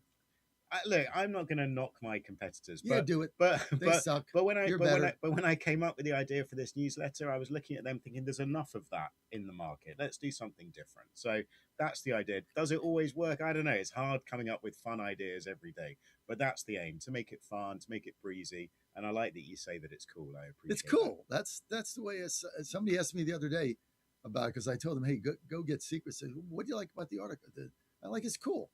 It's just like for the cool kids because it's fun and it's fun. Good. And you got to put something in there about the Jets.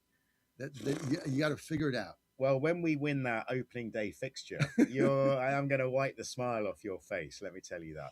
Well, this weekend we're playing the Mets. Astros just after losing 2 out of 3 to Oakland, blowing 2 leads in the 8th inning to the worst team in the major leagues with half their teams out. It's like the AAAs. Then they fire their general manager, Dana Brown. This is the Astros. Then they're in first place with a sub-500 record. Tell me that. I just looked at your record this morning. You're in first place, and your record is now 500. How does that happen? How does that happen? Your division must be really bad. That's what I'm saying. It's the doormat of baseball. So we got a 500. We got a 1-game lead over Texas, who's worse, and we just beat the Yankees 2 out of 3 after getting beat 4 out of 6 by California Angels and Oakland, the 2 worst teams in the major league. I mean, give me a break. Now we go play the Mets So like, well, I heard City Field is all set up. They've removed all the trash can lids, so we're ready to go. oh gosh, you guys are just jealous. 888-480 John. This segment brought to you by my great friends at the Vapor Technology Association. Look, if you vape and you want to stop smoking, the Vapor Technology Association is there for you. Now, Big Tobacco, they have tried to put the vapor business out forever. All these small entrepreneurs, mom and pop shops all over the nation on Main Street, give people an opportunity to vape rather than uh, use cigarettes. Now, I do have a pack of cigarettes here that I had to get out yesterday. I don't do it a lot, but I couldn't find my vaping thing. And when things go south, I go have a cigarette. Probably should say this on air. But if it hadn't been for vaping, I'd still be at a pack a day. So vaping has helped me live longer, get off that stuff, and it's been a godsend to me and so many others. And President Trump got the vape vote. Vapors are voters. It is actually a constituency. It goes under the radar screen. The president said he was going to help the vaping industry.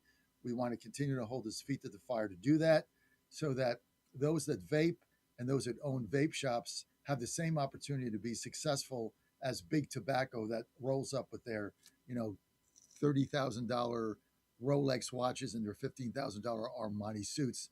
Sick of those people. More information, go to the Vapor Technology. Go to vaportechnology.org. That's vaportechnology.org. And whether you vape or not, support the right to choose vaping over cigarettes. Support that right, whether you do it or not. This message paid for and authorized by the Vapor Technology Association. Okay, secrets. What do you got, Big? What's cool? What I enjoyed this week, so JD Vance, right? We're all talking about the relationship between Washington and Ottawa, the US and Canada. Yesterday we had Lake Ontario renamed by the president.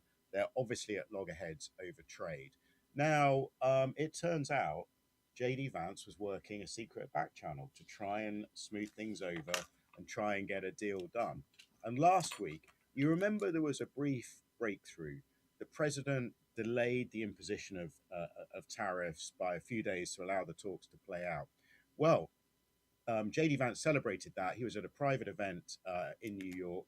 The audio of his remarks got leaked to a Canadian news organization. And in that, he talked about an extra detail in the talks. He said, what a lot of people don't know is that there's this random MP, he called him, talking about a Canadian MP who inserted himself into talks. He went on to describe this guy as a good guy.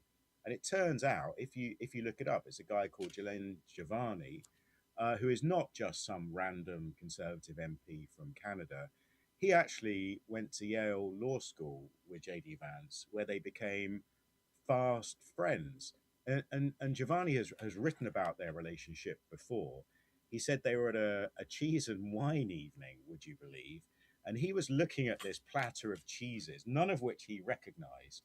And he looked across the room, and there was another guy who was clearly unfamiliar with the selection of the wine and the cheese and would have been much happier with a Budweiser or two. So they became very good friends. And even to the point where Giovanni spoke at JD Vance's wedding, and they're in the same fantasy football league together. So what was super interesting is JD Vance is quietly building a network of foreign contacts around the world.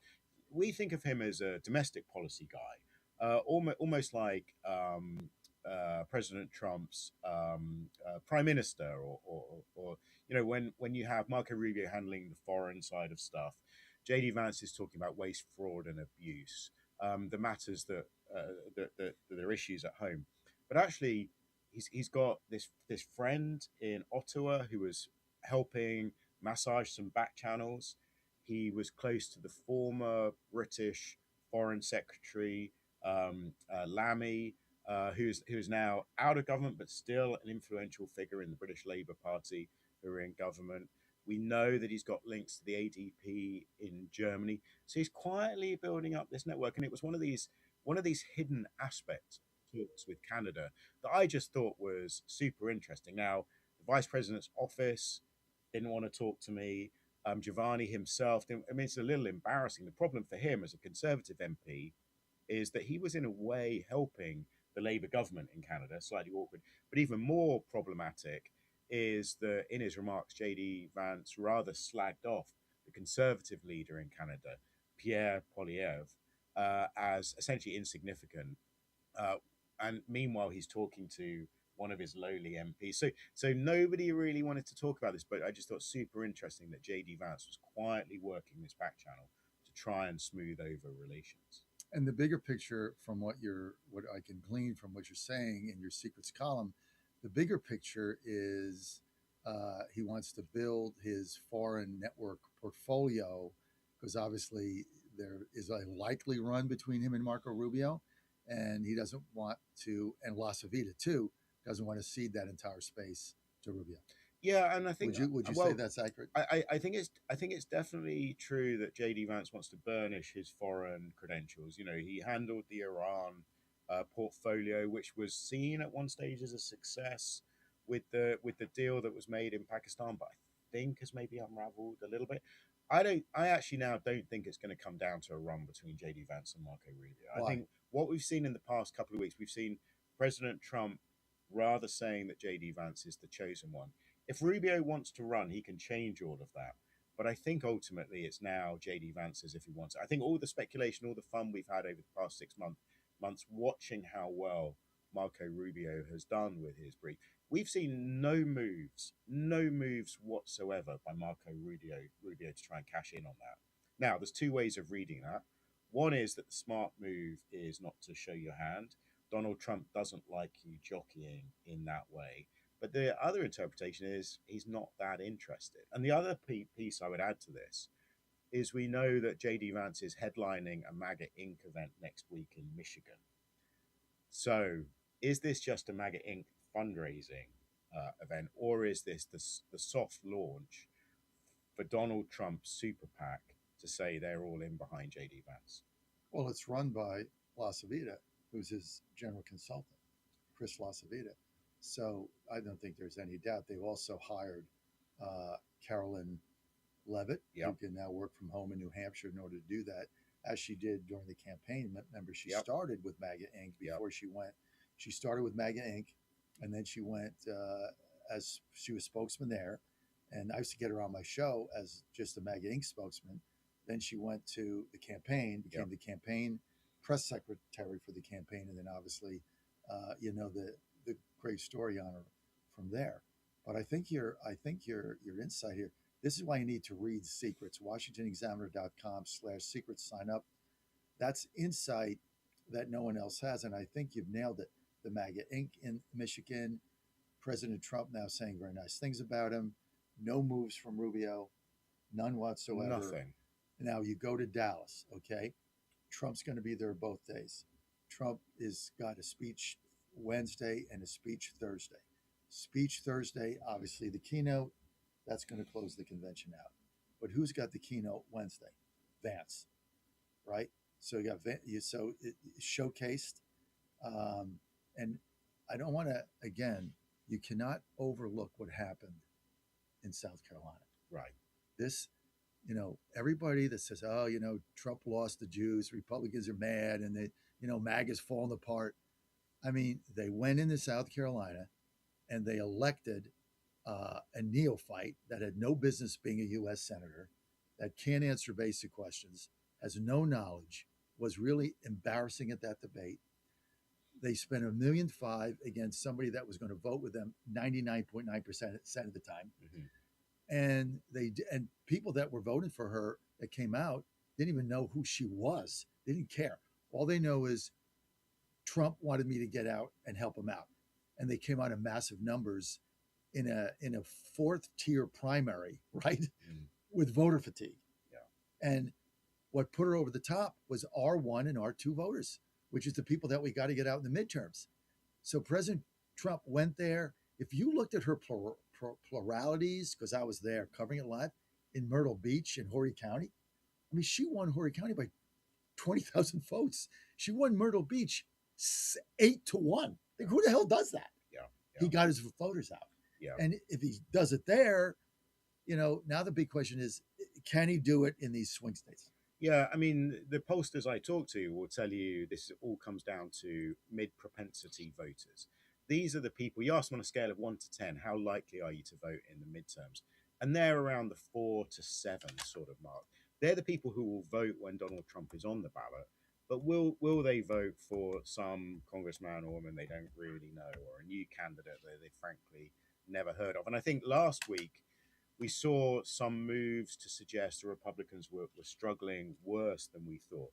The Cook political report, I mean, you will say I'm sure they're not as neutral as we want to think. They moved several races in from the lean Republican into the toss-up column. So there's some bad news. But I think this South Carolina result is extraordinary. And I think the other thing that it does is President Trump has not looked that interested in the midterms for most of this year. I think this is going to put a spring in his step, and it can show him that he can make a difference. And I think we're going to start to see him campaigning more. We're getting closer, of course, to November. So, people always say it never really gets started until after Labor Day. So there's all of that.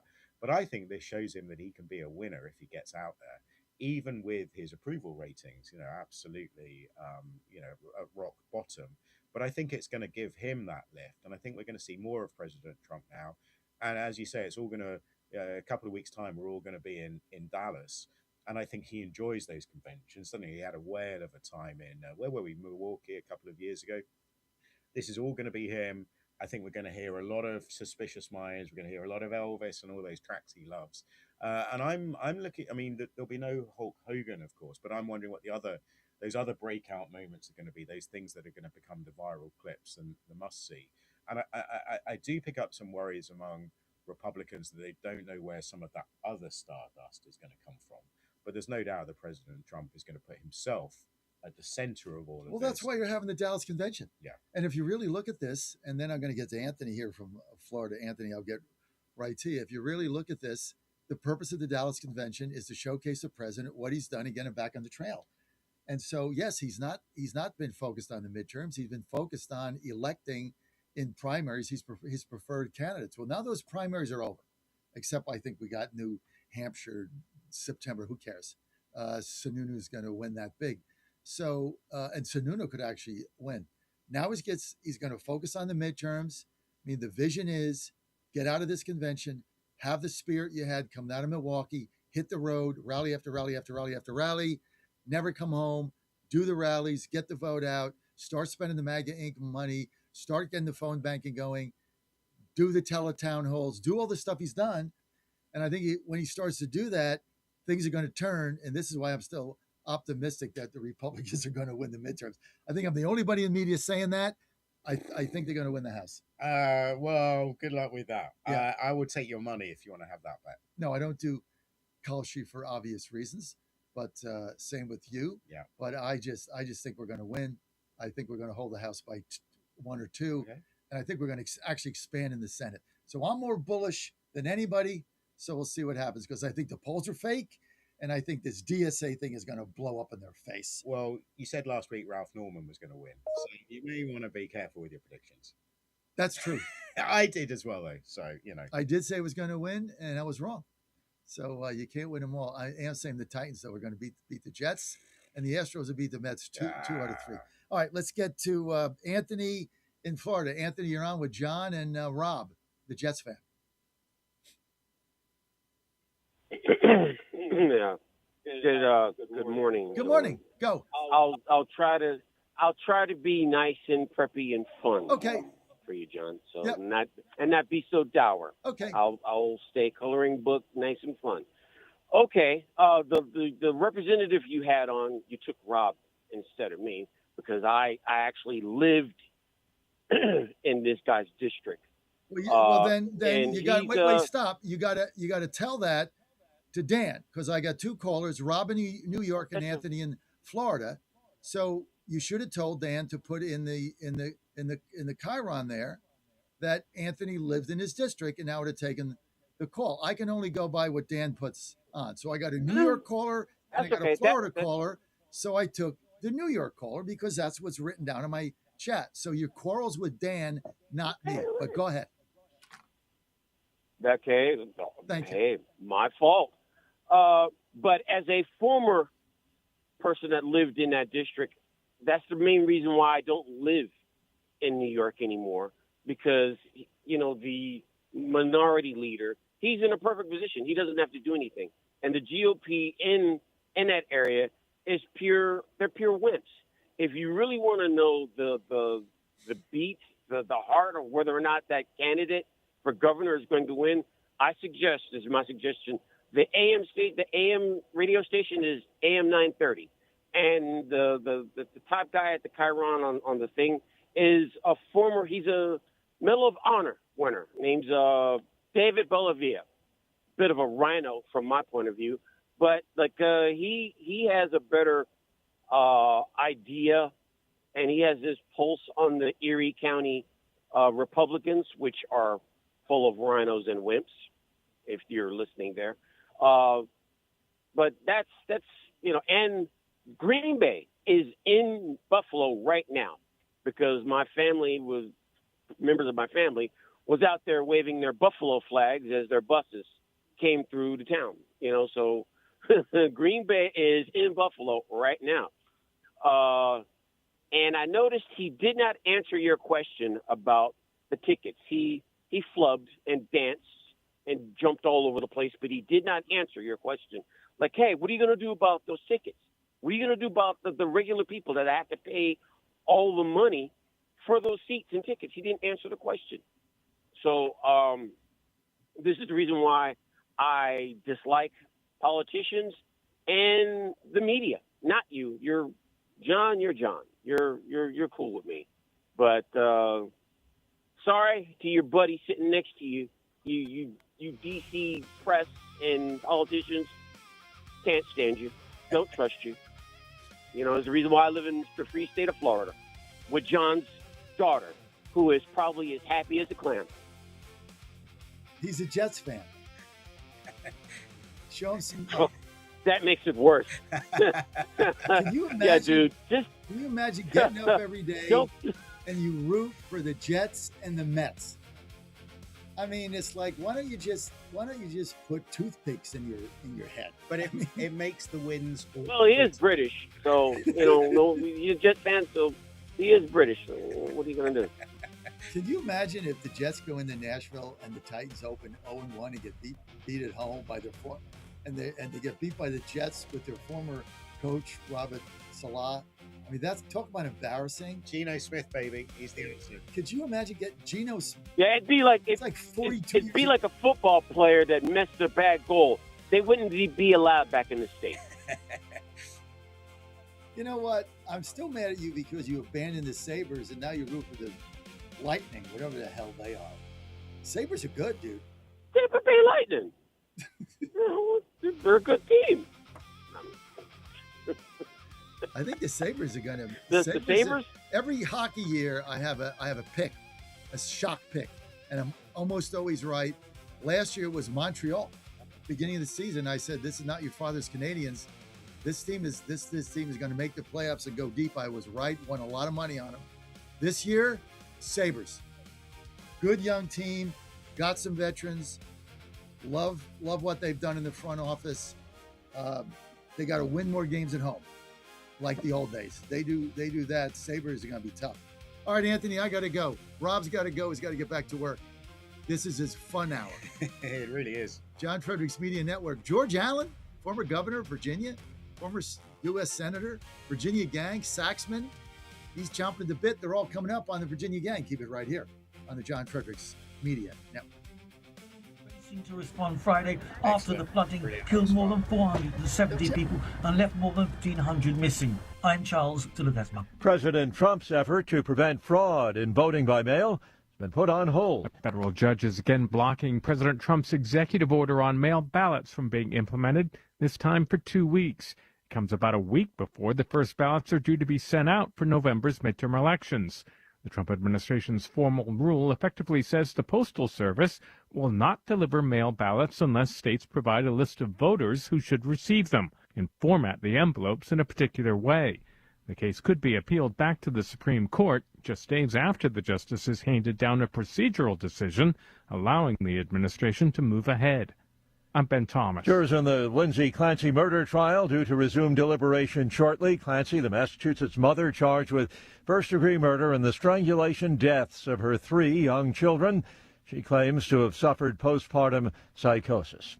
Wall Street ahead of this morning's opening bell, and Dow futures are up 107 points. NASDAQ futures down 36. S&P futures 8 points higher.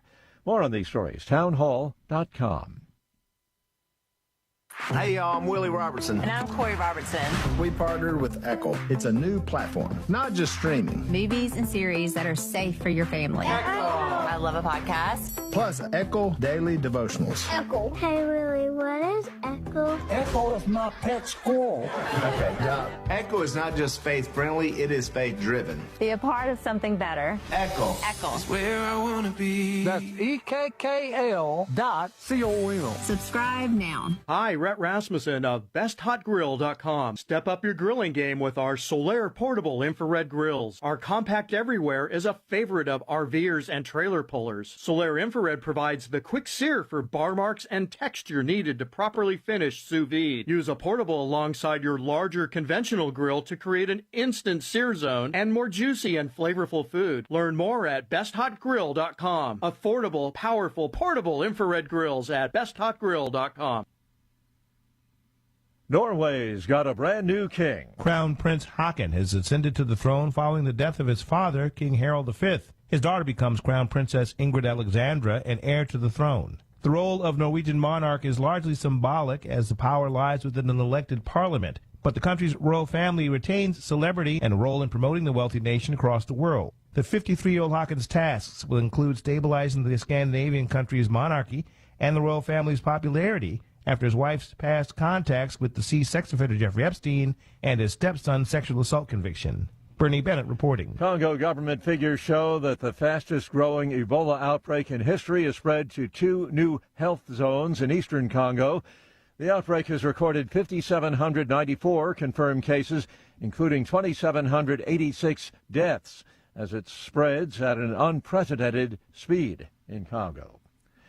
News and analysis, townhall.com. More cases of lettuce-related illness in places that hadn't seen it till now. The Food and Drug Administration says the outbreak now involves 20 states and more than 11,400 people. The new states are Georgia, Tennessee, and Texas. Federal regulators have focused their investigation on lettuce from a farm in central Mexico operated by Taylor Farms. The FDA says its inspectors are on site and continue to test and investigate its practices. Cyclospora is a microscopic parasite that causes watery diarrhea. I'm Lisa Dwyer. Amid the ongoing trade flap with Canada, President Trump says he is renaming Lake Ontario Lake America. The executive order's been signed, updating the body of water's official name, at least on the American side of the border. Canada is having none of it, saying the lake's name will remain what it has been for hundreds of years. More on these stories, townhall.com. Hey folks, Al Green here for SatPhone. When you're on the go, you want to know you're connected. If it's a family vacation or an off-the-grid escape to a remote destination, having reliable communication helps you feel safe and secure. You can't afford to find yourself in a dead zone. That's why you need SatPhone. SatPhones are reliable, durable, and give you global coverage. If you can get outside, you can get in touch. It's that simple. Make calls from your SatPhone to any regular cell phone in the United States. The phones are $1,500 value, but you can get yours free. Just sign up for a 15-month plan, $94.95 a month. Get 150 minutes monthly that roll to the next month. Go 3 months without using them, that's fine. Yes, 3 months, 450 minutes, all yours. Visit SAT123.com or call 855-980-5830. SAT123.com, 855-980-5830. Get surety and security with your SatPhone. Call now. MyPillow's second annual mega sale is finally here. Get our patented premium MyPillows that adjust your exact individual needs to give you the best sleep of your life. When I got my pillow, I'm asleep almost immediately. I stay asleep at night and I wake up more well rested in the morning. I guarantee they're going to be the most comfortable pillows you'll ever own. King size only $24.98. Queen size only $19.98. Giza Dream bed sheets, the best sheets in history, as low as $29.98. Lux Pierce 6-piece towel sets, towels that actually dry you. What a concept. Now only $39.98. And our made in the USA mattresses and mattress toppers as low as $99.98. So go to mypillow.com or call the number on your screen. Use your promo code to take advantage of our second annual mega sale. Plus, free shipping options available when you order today. So don't delay, order now. Washington is wasting $500 million every year on a federal supervision system that doesn't work. Probation officers are overwhelmed. Resources are going to people who pose zero threat, while actual dangerous individuals slip through the cracks. The Safer Supervision Act stops the waste and refocuses every dollar on protecting families from harm. President Trump's own pollster found about 80% of Trump voters want this fixed. It's time for Congress to get this done. Stop the waste. Protect our communities. Visit safersupervision.com. Paid for by the Reform Action Fund. Folks, this is Crom Carmichael, CEO of Solti. I have recently turned 77 years old. I do not take prescription drugs. I have not had to take prescription drugs, and I attribute a lot of my good health to a product that I've been taking, which is the active ingredient in Solti. It's a 22% concentration of theaflavin. We did clinical trials on it 25 years ago and found that it helped lower cholesterol. We have had many, many hundreds of letters and emails from customers telling us how it has helped them not only manage their cholesterol, but lower their triglycerides and help them on their blood pressure. And I can't tell you how much I attribute to Solti for my good health at age 77. And I encourage you to go to GodzillaHeart.com. That's GodzillaHeart.com. And use the code Godzilla at checkout, and you'll get a 50% off on your initial shipment of Solti. And I promise you it will be a great help for your heart health. Thanks so much. Trump 2.0 is in full effect. How do you keep up with all the action? I'll tell you. TrumpNationNews.com is your inside source for the inside scoop. Manufacturing, jobs, deportations, and the nation's rejuvenation. The first 100 days and beyond. All the news you need and no liberal gibberish. It's the perfect way to start your day. Sign up for the TNN newsletter. Do it today. TrumpNationNews.com. TrumpNationNews.com. Part of the John Fredericks Media Network. Live from the studios of the John Fredericks Media Network, it's the John Fredericks Show. Grab yourself a cup of 1775 coffee, sit back, and get ready for the best 4 hours of talk in the universe. To be part of the show, just call our toll-free number, 888-480-5646. And now, here's the Godzilla of Truth, the Oracle of the Deplorables, the man who plays to win the game, John Fredericks.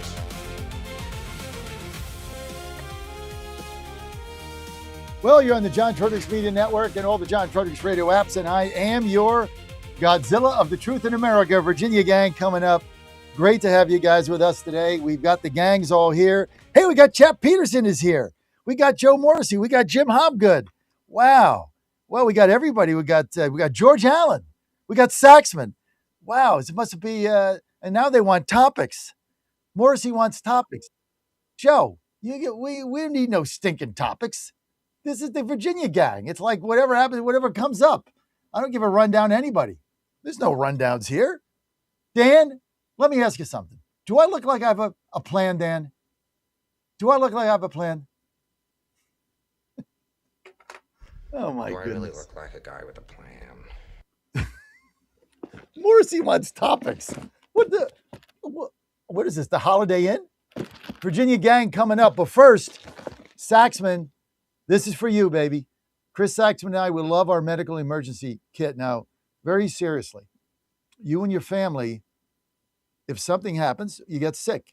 And I don't mean like something bad happens, like you get a spider bite, like Ann got red ant bites on her toe the other day with those open toe shoes. I forget where we were. They swelled up.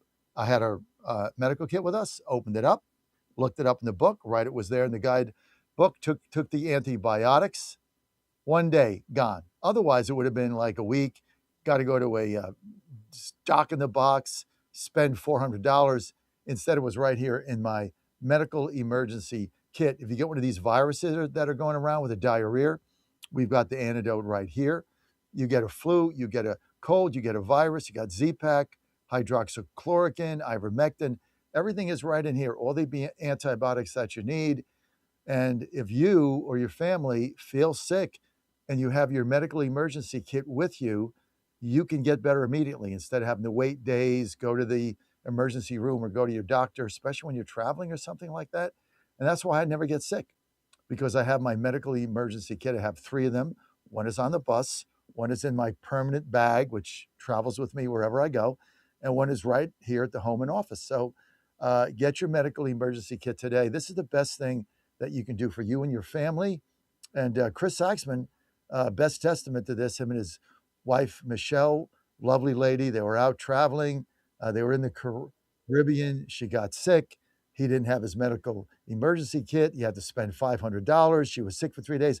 Had she had this and they were traveling with it, boom, she would have been able to get better within a day, save your $500 and feel better and not lose 3 days of her vacation. And Chris Saxman can attest to this. So for you and your family, this is an essential. Just go to twc.health/Godzilla. This is all you have to do. It's so easy, folks. twc.health/Godzilla. Now, if you put in promo code Godzilla, that's going to save you 10%. So this becomes very affordable with that savings. Now you're going to have to go through an online survey with their doctors, because these are prescription medications. You can't just get them, like these are not over the counter. So you got to go through that. That'll take you 15 or 20 minutes, but then you're good to go and you can get whatever you need replenished. And I urge everybody, the wellness company, go to twc.health/Godzilla. Get your medical emergency kit today. Promo code Godzilla, going to save you 10%. So you know what? Save your money and get what you need today, like Chris and I do. Okay, we're going to bring everybody in. Let's go, Virginia gang. We got Hobgood. We got Chap Peterson, former state senator Chap Peterson, former state senator Joe Morrissey, the great one. That's your new nickname, Chris Saxman, the great one. I'll take it. I'll take it. Yeah, you ought to take it. Saxman's been with me 15 years coming on my shows. He's the great one. And so thank you, Chris, for joining us. Always enjoy your input and our friendship as we travel together on many bus tours. Also with us, former governor of Virginia, former U.S. Senator from Virginia, Republican George Allen. So we got, I think I got everybody in, right? So let's just, Morrissey's looking for topics. We got no stinking topics. I just want you guys to open it up, and I'm going to start with Saxman. Saxman, we got a lot going on. Spanberger's turned into be a complete disaster. Now I don't know what the hell she's got going on in there, but now she's saying that you can't deport criminals. Now she's back to defund the police. I've never seen a governor collapse in the polls like this lady has in, what has it been? 8 months? When did she get in? 25? How has this happened? Well, there's 2 different polls that have come out. One is a Morning Consult poll, which was registered voters that had her at 54% approval, favorable rating. And then you had the VCU Wilder School poll that came out that polled adults, not registered voters. And it's going to be a very different subset. So they were 10 points off. The 2 polls are different, and they have a different lens on it, because literally anyone in the Commonwealth could pick up the phone if you're an adult and go, yeah, I'm an adult, I can take this poll. So it's not a scientific, I mean, it's a scientific poll. It's not a campaign poll, and I wouldn't read too much into either of those right now at this stage. Okay, let's get to just law and order. Basically, in Virginia, she's not working with ICE. We had this criminal that was basically let out in North Virginia that then murdered a young lady. There's been no accountability. There's been no apology. Toscano said nothing. Spanberger hasn't said anything. At some point, Governor Allen, where's the accountability? Well, accountability needs to come from the people, the owners of the government, and the way that they vote. And it's not just voting for governor, it's voting for state legislators. And indeed, in Fairfax County in particular, pay attention to your Commonwealth's attorney. That guy's a criminal apologist. And, ideally, and those of you all who might remember when I was governor, we had law enforcement and education as top responsibilities of state government. And the way you pay for it is with a vibrant strong economy where people are working and businesses are prospering and get the revenues in. We put in truth in sentencing, crack down on violent criminals.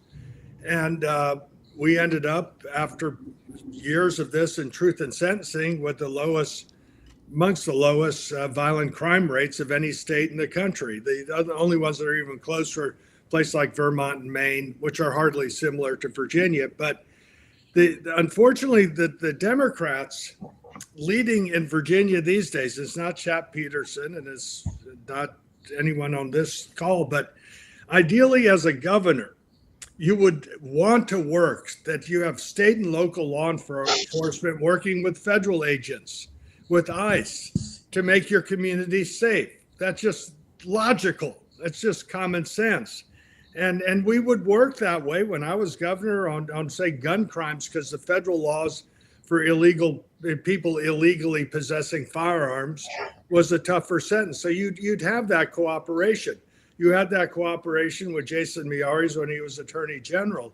And so while the Democrats these days are saying, well, you know, their law enforcement proposals, they've backed away from defund the police. But what they're actually doing is they're asking for lax prosecution. They want early release of violent felons, and they want these early released violent convicted felons to get registered to vote. And this is not, to me, responsible public safety policy or leadership in Virginia. Well, it's been such a catastrophe here, and all the Republicans have to do as they go into the midterms, and I'm still bullish. I know I'm the only person in media still predicting that the Republicans keep the House. I'm one guy, and I'm so convinced here I'm going to be right after Dallas when President Trump hits it on all four cylinders, and we're going to see what happens. But they point to affordability, and if you look at Virginia, prices have gone up. Utility bills, everything has gone up here. Let's get Chap Peterson. I'm going to go to you. I got two things: Commanders and data centers. Which do you want to hit first? Well, I'm a Redskins fan, so I'm not familiar with the Commanders. Okay, Redskins. Let's get to the Redskins. All right. You were one of the biggest fans they ever had in history. That's true. You were right there at the cusp of them hiring you as a senior executive. Well, I wouldn't have taken. There we go. And George is holding up the logo and the Two Guns White Calf visit. Yep. And by the way, I have talked to his family who want the rights back, and that we could do a show about getting the rights back. Yes. And then relaunching it with another team. But I'll talk a little bit about football. Sure. You know, I think that the franchise with Jaden Daniels as quarterback, he's a very dynamic player. I don't like them in the NFC East, though. I think Daniels is a dynamic player, but he reminds me a little bit of Robert Griffin, that he's fragile. And if he gets hurt, that team falls apart pretty quickly. I don't think their defense is all that stout. And I like some of the other teams in that division. I think Dallas and New York are both coming on. And I think the Eagles are probably still the best team. So I think the DC team will probably be headed for the fourth place finish. By the way, I'm still, if they do build a new stadium in DC, I'm still very adamant and interested that it be renamed Robert F. Kennedy Stadium in honor of a great American. And of course, his son is in the Trump administration, so I don't see why the president would have a problem with that. Data center. Now, the problem with that, Chap, I hate to interrupt. Go ahead, please. You realize how valuable the naming rights are for a stadium? Well, that's going to get me to my next point. Which is I'm gonna say something that's shocking.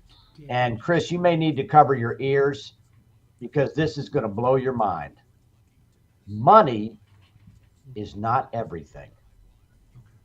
Let me repeat that for your audience, John. Money is not everything. And that brings me to the topic of data centers. People say, well, why are data centers so unpopular? Why are data centers? They represent so much revenue. Local governments, people in Loudoun County ought to be thrilled because their property taxes are half of what they should be. They have this great school system. Everybody in the school system is making all this money. And yet everybody in Loudoun's unhappy and the county board's on the way out. And, people are running as challengers and will certainly get elected. You'll get a complete turnover in that board. Because people in life seek beauty. See, Jim Hobgood's taking notes. The rest of y'all are not. People in life seek beauty. Roger It's more Scruton. important. And as humans, we're attracted to beauty. That's why the Egyptians built the pyramids. That's why the medieval Europeans built cathedrals. That's why in an earlier era, Americans built skyscrapers. They were beautiful. They stretched to the sky. And so, John, you're going to ask me about data centers. Data centers have become unpopular because, one, they are ugly. Two, the idea of AI, I think to a lot of people is fundamentally, I don't know if I'd say frightening or intimidating, but this idea that essentially machines will do thinking and replace human beings. I'm not necessarily there with the latter part. I am there, though, with the former part. I do think that beauty is important. I think preserving beauty is important. And I think in large places of the Commonwealth, we choose to live here because it's a beautiful place. 100%. And Governor, you have been very eloquent in talking about the coastline at Virginia Beach and the need to keep it pristine, just as the English settlers saw it when they first sailed up into the mouth of Chesapeake Bay. Same thing with the Blue Ridge Mountains, keeping it the way God made it. And so I think beauty is important, John. Money's not everything. Beauty is important. All right, I'm let me say one something with Chap. Chap and we'll I- let you guys in. Let me just comment on this one thing. All right. Right? Because I agree with Chap. And 100%. George Allen, Chap Peterson, Chris Saxman, and John Fredericks all married beautiful women and married up. So just on that one statement, I agree with you. Okay. If I yield my we time. talk about beauty, it's also I would imagine, all four So of did us. Jim Hobgood, I might add. There you go. Thank you for playing. Anybody else want to chip in? Well, I was just going to say, if beauty is everything, that might explain why I never got anywhere. Well, one of the John, problems that Chap brings up on beauty is not just it's also location. Right. And unfortunately, in Loudoun County, they are visible from the road, and people draw opinions on them. Most of these around the country are zoned in industrial parks away from most people, like most factories are these days, or breweries, or wherever. They're off the beaten path, and localities are putting them. Like Mecklenburg County has a great industrial park. They've lowered their property taxes to 31 cents a hundred. They're building schools and government centers and doing a lot of great things with the resources, and even more going to be better with the resources. But Chap is right on. I wish they had called the Garden Club of Virginia early and said, how can we pretty these things up? And they would have said red brick would be really great.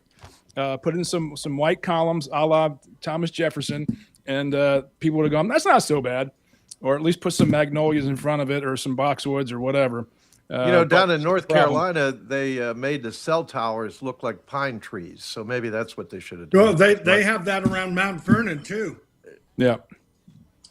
But you can't deny the need for them in our economy of the future. I mean, the amount of data, I put out a column yesterday about all the statistics that come with how much, like 25 billion text messages are sent a day. YouTube uploads 500 hours of video every minute. This is consumer demand is driving this need for data centers. This is where the economy is going. If you don't like data centers, turn off your phones. Get off the television when you have streaming services. Go live a pen and paper life. Get a postage stamp and send your email that way, because you just can't escape where the economy is going. You have to do it better. But you're not addressing. John, let me address some of the point. What was the point? I agreed with him. His point is the reason why it is failing. It's not in failing. The polls is because they're ugly and people. No, don't because like the them. poll. You talk about polling, and polling questions are being stupid, and the stupid questions are pervasive here. They say, "Would you want a data center in your neighborhood?" Well, who the hell wants a data center in their neighborhood or their community? If you said, "Do you want a data center in your local industrial park?" they might go, "Yeah, it should probably go there." But that's how we're being bamboozled on this thing from a public perception, in my estimation. John, let me weigh in on this, because this is an issue that's come up in Petersburg. I've kind of taken a deep dive. There are three pros to having your data center. Obviously, the very first one, it generates substantial tax revenue. They estimate that in Petersburg, if the Newville project comes through, $1.5 billion project, it could be between 40 and 60 million a year. That's huge. Number two, the other pro is the infrastructure investment. What these data centers do is they accelerate regional investments in the electric grid, and including high-speed fiber optic telecommunications. That's great. The third is tremendous support for our digital economy. It provides the actual infrastructure required for cloud computing, enterprise software, e-commerce. That's all great, and people can understand that. But here are the negatives. The power grid demands are huge. It consumes massive amounts of electricity continuously, and it strains the local grids. Significant water issue. We hear a little bit about this, but it's a significant negative. The liquid cooling systems of these data centers can consume millions of gallons of water a day. And the job density isn't as great as they say it is. Initially, to build them, sure, a great job density, but afterwards, it doesn't take a great number of employees to run that center. And then the last is the noise and land use. These grids or these data centers require industrial HVAC units and cooling towers that produce continual low frequency ambient noise, which affects the quality of our life. So it's not just, if you weigh those, plus what Chris said a moment ago, you make a decision. You make a decision as a community. Politicians tend to make the decision two ways. How much money is going to come into the locality? 40 million a year in Petersburg, that's huge. Versus the people don't seem to want it, and politicians want to get reelected. Just pointing out the pros and cons, and people will make their own decisions. You know, John, the 800-pound gorilla in the room that nobody's mentioned yet is there's a huge national security interest. So we got to figure out where we can put these things and make the electricity and the water work, or else we're going to all be speaking Chinese one of these days. Well, okay. I mean, well, here's a summary. Let me sum this all up. Everyone's made excellent points. Jim Hobgood, his point is the AI race, which is essential. We cannot fall behind the Chinese. You want to be the world leaders in innovation. I think a lot of the data center opposition is because of people's fear of AI. And they say, it's going to do away with jobs and this, that, and the other. And always, there were people worried about the Industrial Revolution. There were the Teamsters were, are the truck drivers of today. They're not worried about autonomous vehicles taking away truck drivers. Well, they still called the Teamsters when they were running teams of horses to drive wagons and carrying cargo. So there'll be advances. Now, the data centers, Chris Saxon's got the point, is that where they ought to be located are industrial parks. It doesn't matter if data centers look bad and whether they're painted, they should be painted white to reflect heat so they don't have a heat load. The main cost of running a data center is cooling. There's not that many people to actually operate it, which is Senator Morrissey's point. There's a lot to build it. But if you locate them in an industrial park, if they have a closed loop system, the issue of electricity and Virginia having to wheel so much electricity into Virginia is a failure not of the data centers, but the failure of Virginia's whimsical, idiotic, stupid, costly, unreliable energy policies. We in Virginia have to import more electricity than any other state, although once in a while California is worse than we are. So all those high voltage power lines going through Loudoun County and Clark County and places that don't lock it, they're coming from Pennsylvania, Ohio, and West Virginia because Virginia doesn't generate enough of its own energy. So the ideal situation would be, they call it behind the meter, that actually the data centers run their own electricity. And some of the best models of this are in Western Pennsylvania and Southwest Louisiana.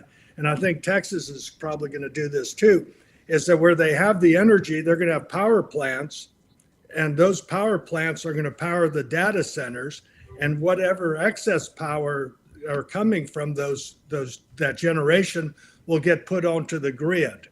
And in 5 years from now, or maybe longer, there'll be these small modular reactors available. And I've actually commended Amazon for putting data centers right next to the nuclear power plant up in Louisa County. People don't like anything near them, but again, properly located. And this decision, by the way, should not be by the federal government sticking their big fat nose into the business of the states.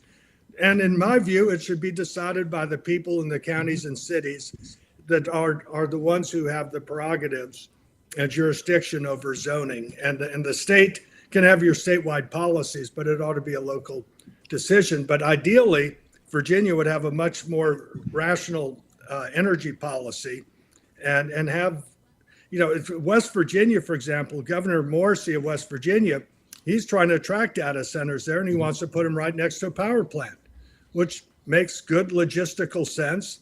People don't like to be living next to a power plant either. So there's probably not much. You don't put these things in the middle of agricultural areas or next to residential subdivisions. Governor, you put them. Governor, let me where ask it you makes this. sense. You talked about local zoning, and I'm going to ask you a question and tell me how you would address it. The data centers are often driven by the locality's zoning changes. And Petersburg, for example, in 2024 had sweeping zoning changes. And what they did is data centers were classified as by right use in both light and heavy industrial districts. So if the developer bought a site in a light industrial district, he did not have to apply for zoning for the data center. Not a special permit.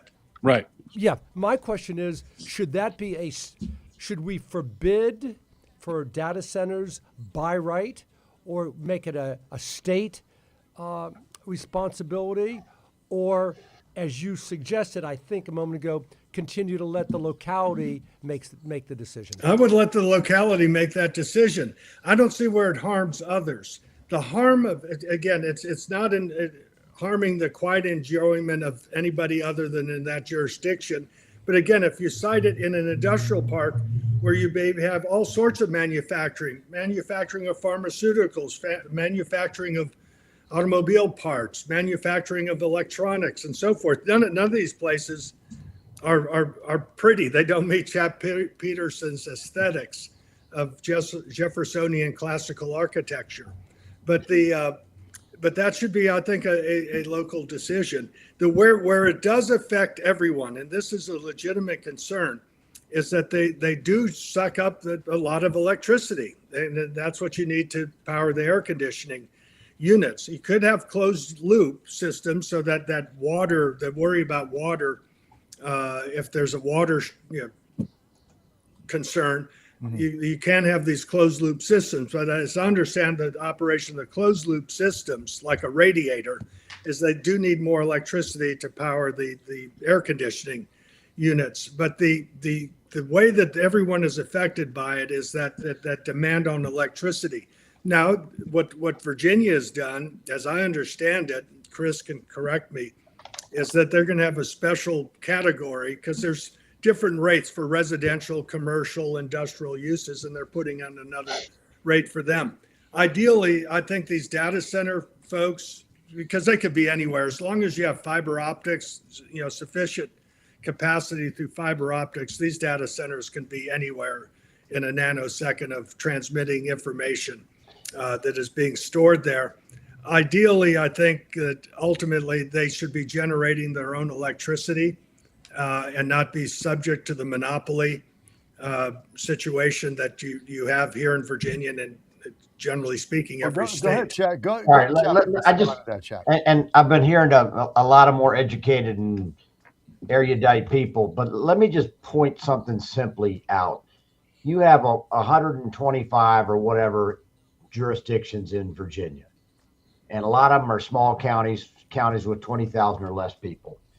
You have data center companies, QTS, Compass, companies like that are some of the wealthiest companies in the world. They come into a county, and there are no limits on campaign contributions in Virginia. And I saw what happened in Prince William County. They started handing out $50,000 checks to people. Okay. So, Governor, I'm with you on Jeffersonian democracy. I've also seen where a checkbook comes in and sort of tilts the playing field a little bit. Well, anybody who's being bribed, I'd prosecute them. I'm not even saying bribe. That word did not come out of my mouth. Come on. That word did not come out of my. I have to do it business was with not as everybody if up here, okay? it's I'm not still as doing if there's business no up here. restraints. What Chap is saying is that if he gets a $50,000 check followed by a phone call from that particular lobbyist, tends to he influence returns you in the your call. voting. That's all I'm saying. And as would any legislator. Well, not and one of just the Chap. and when I was running, and I told lobbyists all the time, I said, "I'll take your money, but it makes me harder to vote for you." I'm going to say that at the jump because I don't want. It's not worth. It's not from that. It's not worth the headline for me. That was my judgment call. Look, there is a tremendous amount of money being thrown at data centers and localities because it's a huge booming part of our economy. The entire economy is going online. You can't stop that. And if we can do it here in America and submit to the trade-offs versus straight up solutions and just deal with all the problems, reasonably, responsibly, and with civil discourse, we can solve this problem. But right now, this thing is being set up to be this dramatic pitched battle that it doesn't have to be. Yeah, but it is because people don't want them. And you guys are talking about money. Okay, let me just. No, they want them. They use them every day. Let me just. We're using one right now. Nobody's disputing that. Nobody's disputing that they're using them. But we'll get to election in a minute. But you guys are bringing up money, right? Let me just remind everybody what just happened.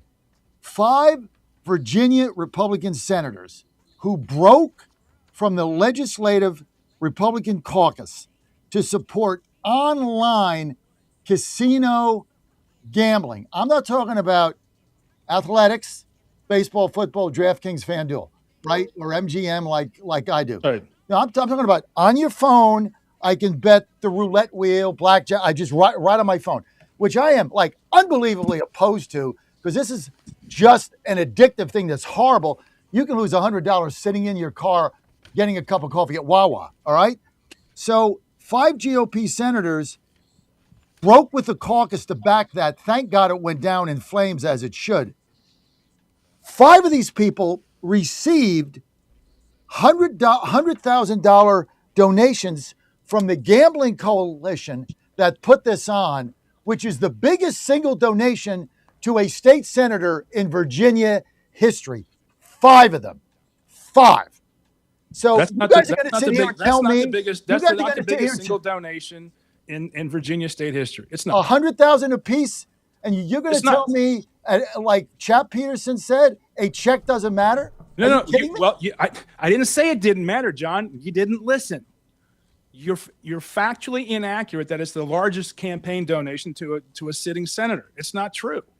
Go look at VPAP and the donations being thrown around, and you can retract that. Not that you have to, but I'm just saying it's not accurate. And there's a real problem in our funding, our campaign finance. Chap and I have talked about this publicly.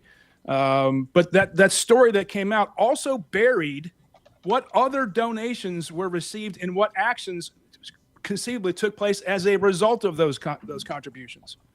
The problem with that story was the headline wasn't the story, but the headline got the clicks and all the social media posts and everything here in Virginia. But I thought it was one of the most partisan hack jobs I've ever seen. It was you got to be kidding me, right? I mean, you can't be having a serious discussion here. You got I'm having a serious conversation. You got 5 John, GOP senators. You got 5 GOP senators that broke with your caucus. Read the whole story, John. Well, they broke with the caucus. They got $100,000 apiece. Let me tell you who they are. Maybe they should invest in crypto. I don't care. Senator Craig, Senator Diggs, Senator Jordan, the formerly Emily, Senator Pillion, and Senator Sturtevant. Before or after the vote? After the vote. Okay. Well, before, after, what's the difference? They Read got the rest of the story, $100,000 John. apiece. Go do the entire digging on this story and who else got money. It wasn't just 5 senators from Republicans.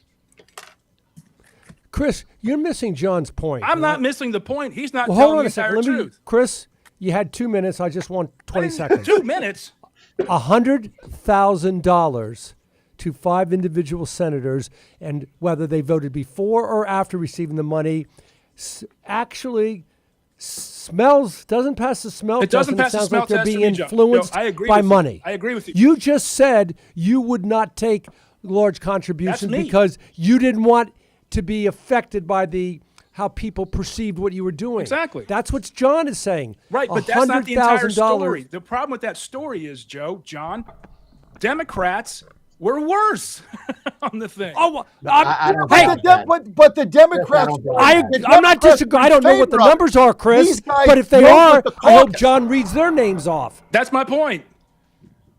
That's why we need more independence. Hey, man, baby Jesus. I don't Come on, Peterson. Wait, Peterson, bail me out. These guys got $100,000 a pop. Chris. Look, it's wrong. They should send the money back. Thank you. Let me just, I'll just sort of conclude on a couple points and people can draw their own conclusions. I think data centers have become unpopular because, again, they're ugly and these are public buildings.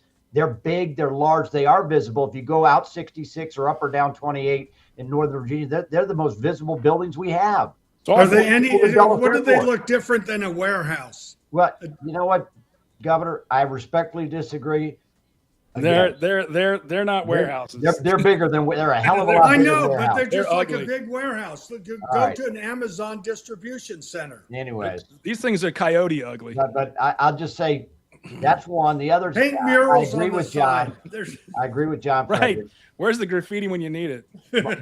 Money does make a difference. It does. I mean, $100,000 a piece, so all we the can have names our we said, children addicted. there's So we can people that are- addict our children to gambling on their phone. You're sitting for a cup of coffee at the Starbucks. I mean, you'd be kidding me. And by the Two way, different stories. I agree with you. Let Chap finish. I agree with you that the Democrats are probably worse.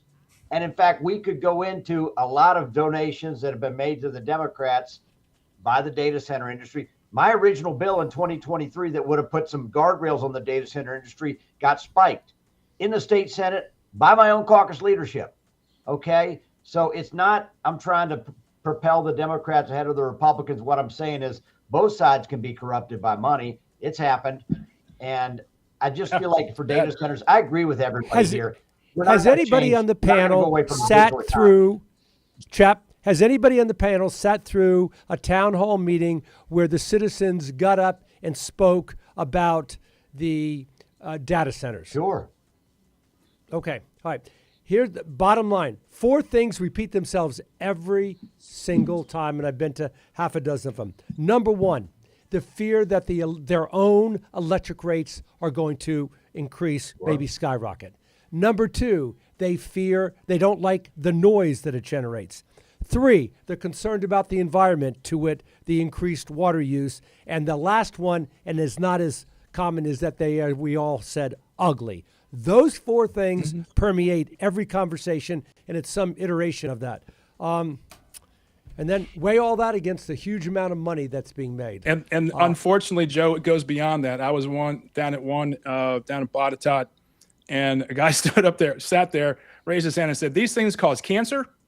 And there's so many data centers in Loudoun County that give us so much heat. It caused the temperature of Washington, D.C. to rise by 10 degrees.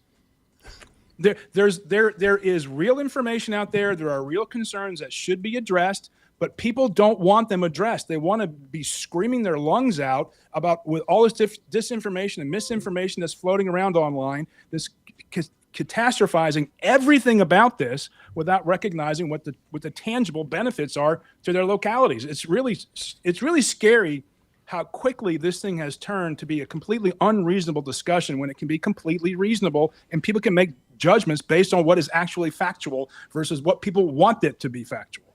You know, John is supposed to be asking the questions, but, Coach He's not speak, good at it. Coach speak, the most important game on the schedule is the next game. So what do you gentlemen think will be the impact on the midterms in Virginia, if any? Midterm?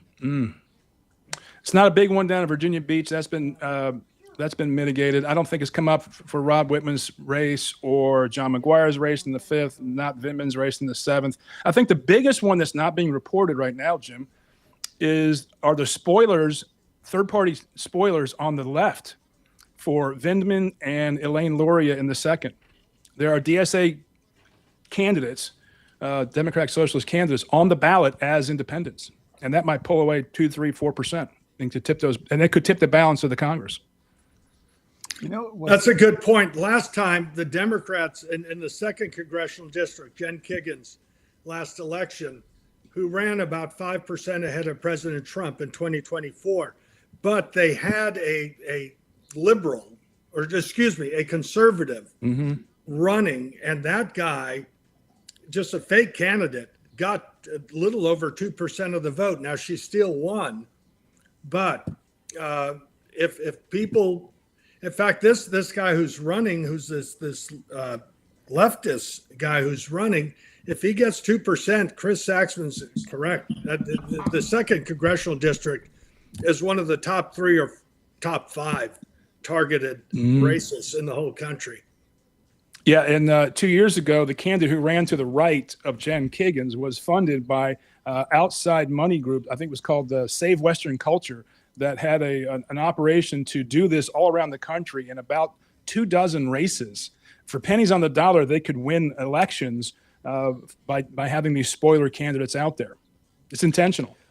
No, they're trying to do. Don't forget the political climate from the administration.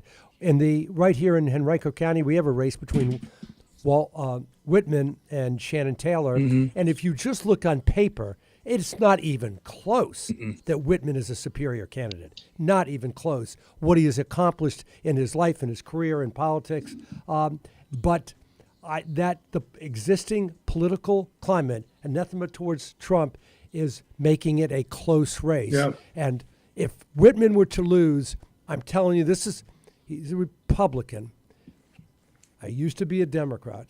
If Whitman loses, Virginia has lost a great talent. Well, in the position he's in, Joe, that he even if the Republicans don't keep the majority, he'd be the ranking member of the Armed Services Committee.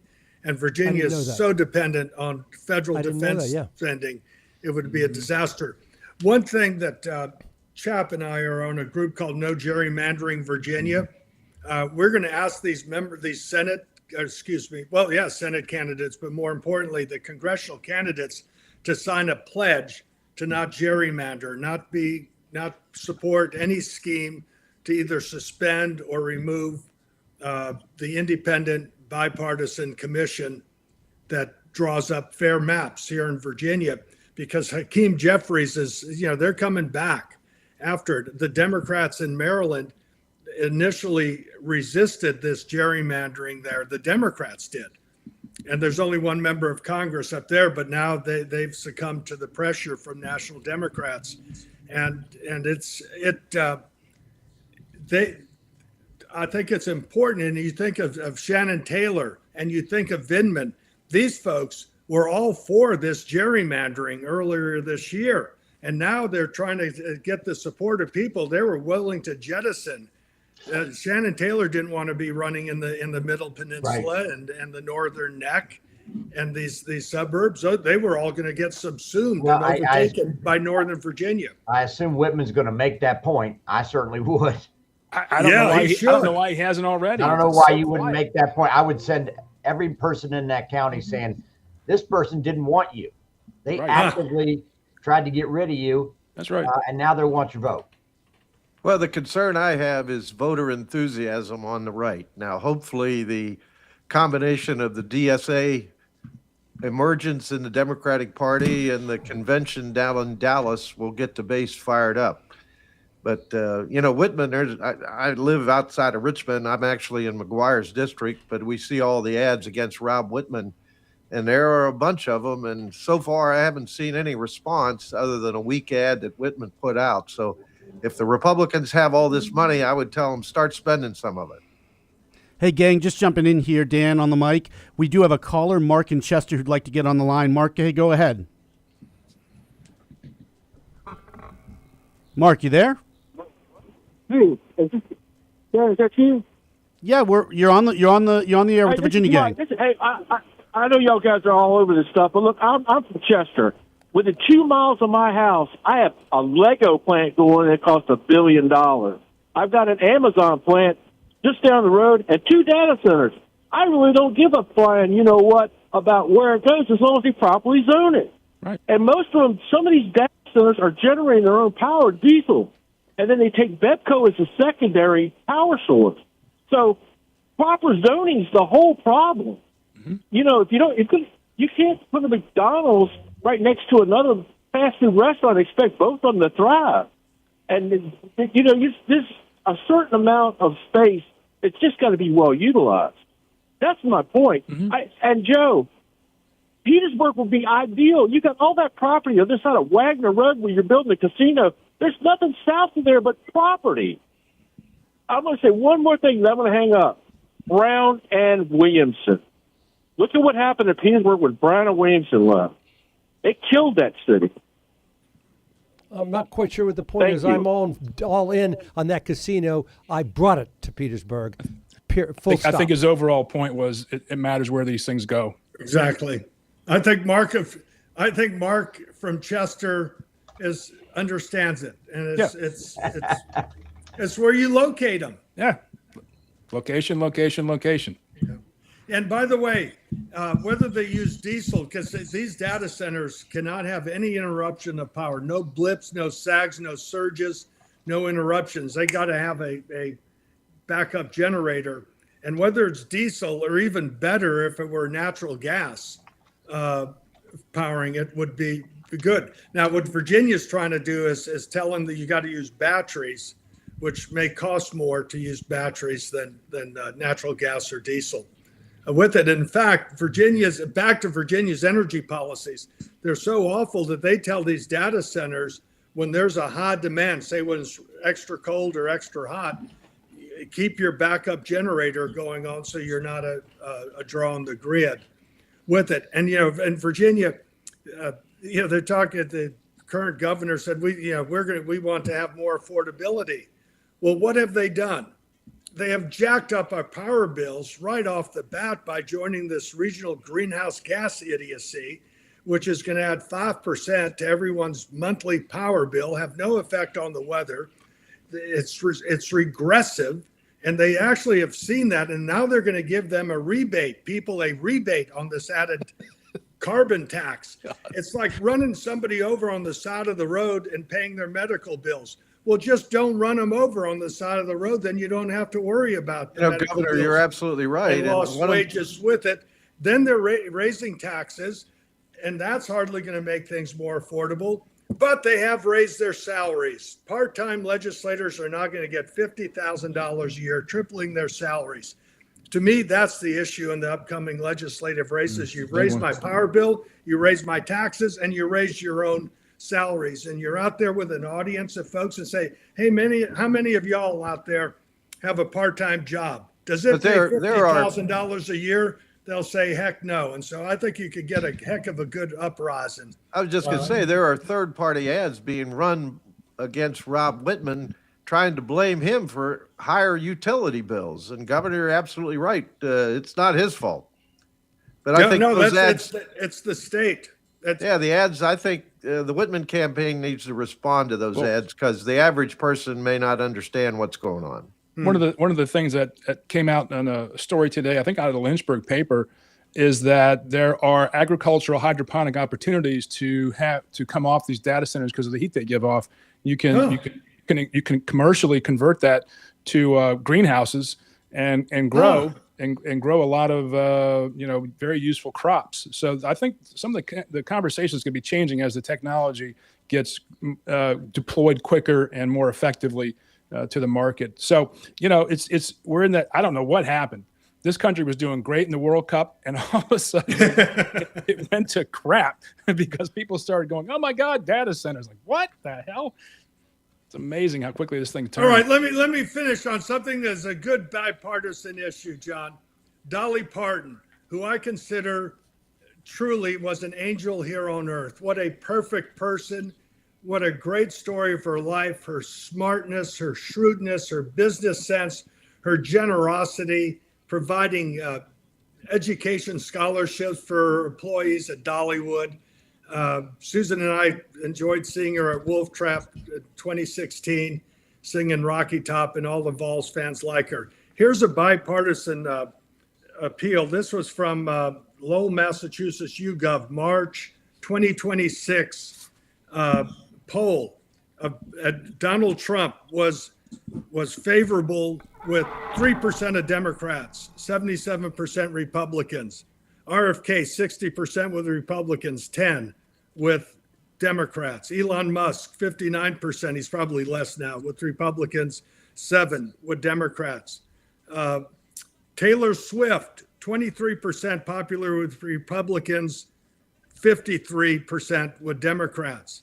Barack Obama, 90% Democrats, 14 Republican. Mark Zuckerberg, liked by no one, 8% by Democrats, 13 by Republicans. Joe Biden, 70-5. Dolly Parton, 78% of Democrats had a favorable opinion. 78% and 73% of Republicans had a favorable impression of Dolly Parton. And so, you know, she was someone with kindness, who treated everyone in a fair way, in a kind way, and in a generous way. And I'd like to end the show to some extent in tribute to Dolly Parton and the way that she presented herself. And she was the essence of what you would want in a human being here on earth, with her generosity, her cheerfulness, and her tremendous talent. Governor, one of the things that was so special about her, in addition to the talent, she, of course, was kind, and you used that word twice. But you know what she did? She walked the walk. Uh-huh. She donated literally tens of millions of dollars, and it wasn't done in here's a big check.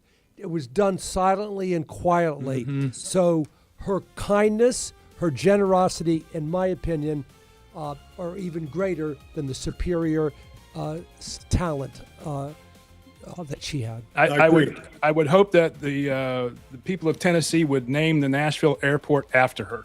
They want to do it in Knoxville. They take exception to Middle Tennessee getting her name. She's from East Tennessee. And she was an entertainer who was smart enough to stay out of politics. You know, she did. Stayed out of the fight. Yep. Well, we've come full circle to Chap Peterson. Beauty is what drives people, and she was certainly a beautiful. Yeah, she had a great line. It takes a lot of money to look this cheap. Well, she was beautiful inside and out. That's funny. Sure was. That's funny. Oh, she was funny. She was funny. She was. You know, I had to pause once he was doing a skit, and she was 78 years old and was doing a skit as a Dallas Cowboys cheerleader. That was the best halftime show they've ever had. Oh for my the God! Super Bowl. I paused it. I reran and I said, I needed to look again. She looked pretty doggone good. good. It was the Thanksgiving Day game. It was by far the best halftime show ever. I want to know who the 27% Republicans and 22% Democrats who don't like Dolly Parton are. Exactly. Yeah. Sociopaths. Jeez. They're probably in New York City. Great panel. Next week, I'm going to give you a topic because everybody was on me because I don't give. I'm going to give you a topic. I want to talk about the Redskins Commanders. I want to talk about the petition I've got to let voters here weigh in on their name, ticket prices, the scandal going on here where people are locked out. That's what we're going to talk about next week. Hope to see you guys there. Thank you. That'll be a popular show. Great idea, John. Okay, they'll have a winning weekend. But everybody have a good weekend. I'm off on Friday, so I'm going to have to move you guys to Wednesday. Next week, Wednesday. Oof. Put it on your calendar. Good job. Saxman will make it. We got to go. Adios. 1,000 people are missing. A federal judge has again blocked President Trump's attempt to guard against fraud in voting by mail. An appeal is expected. It's full speed ahead on building the White House ballroom and security complex. It's the perfect way to report progress. President Trump with a sneak peek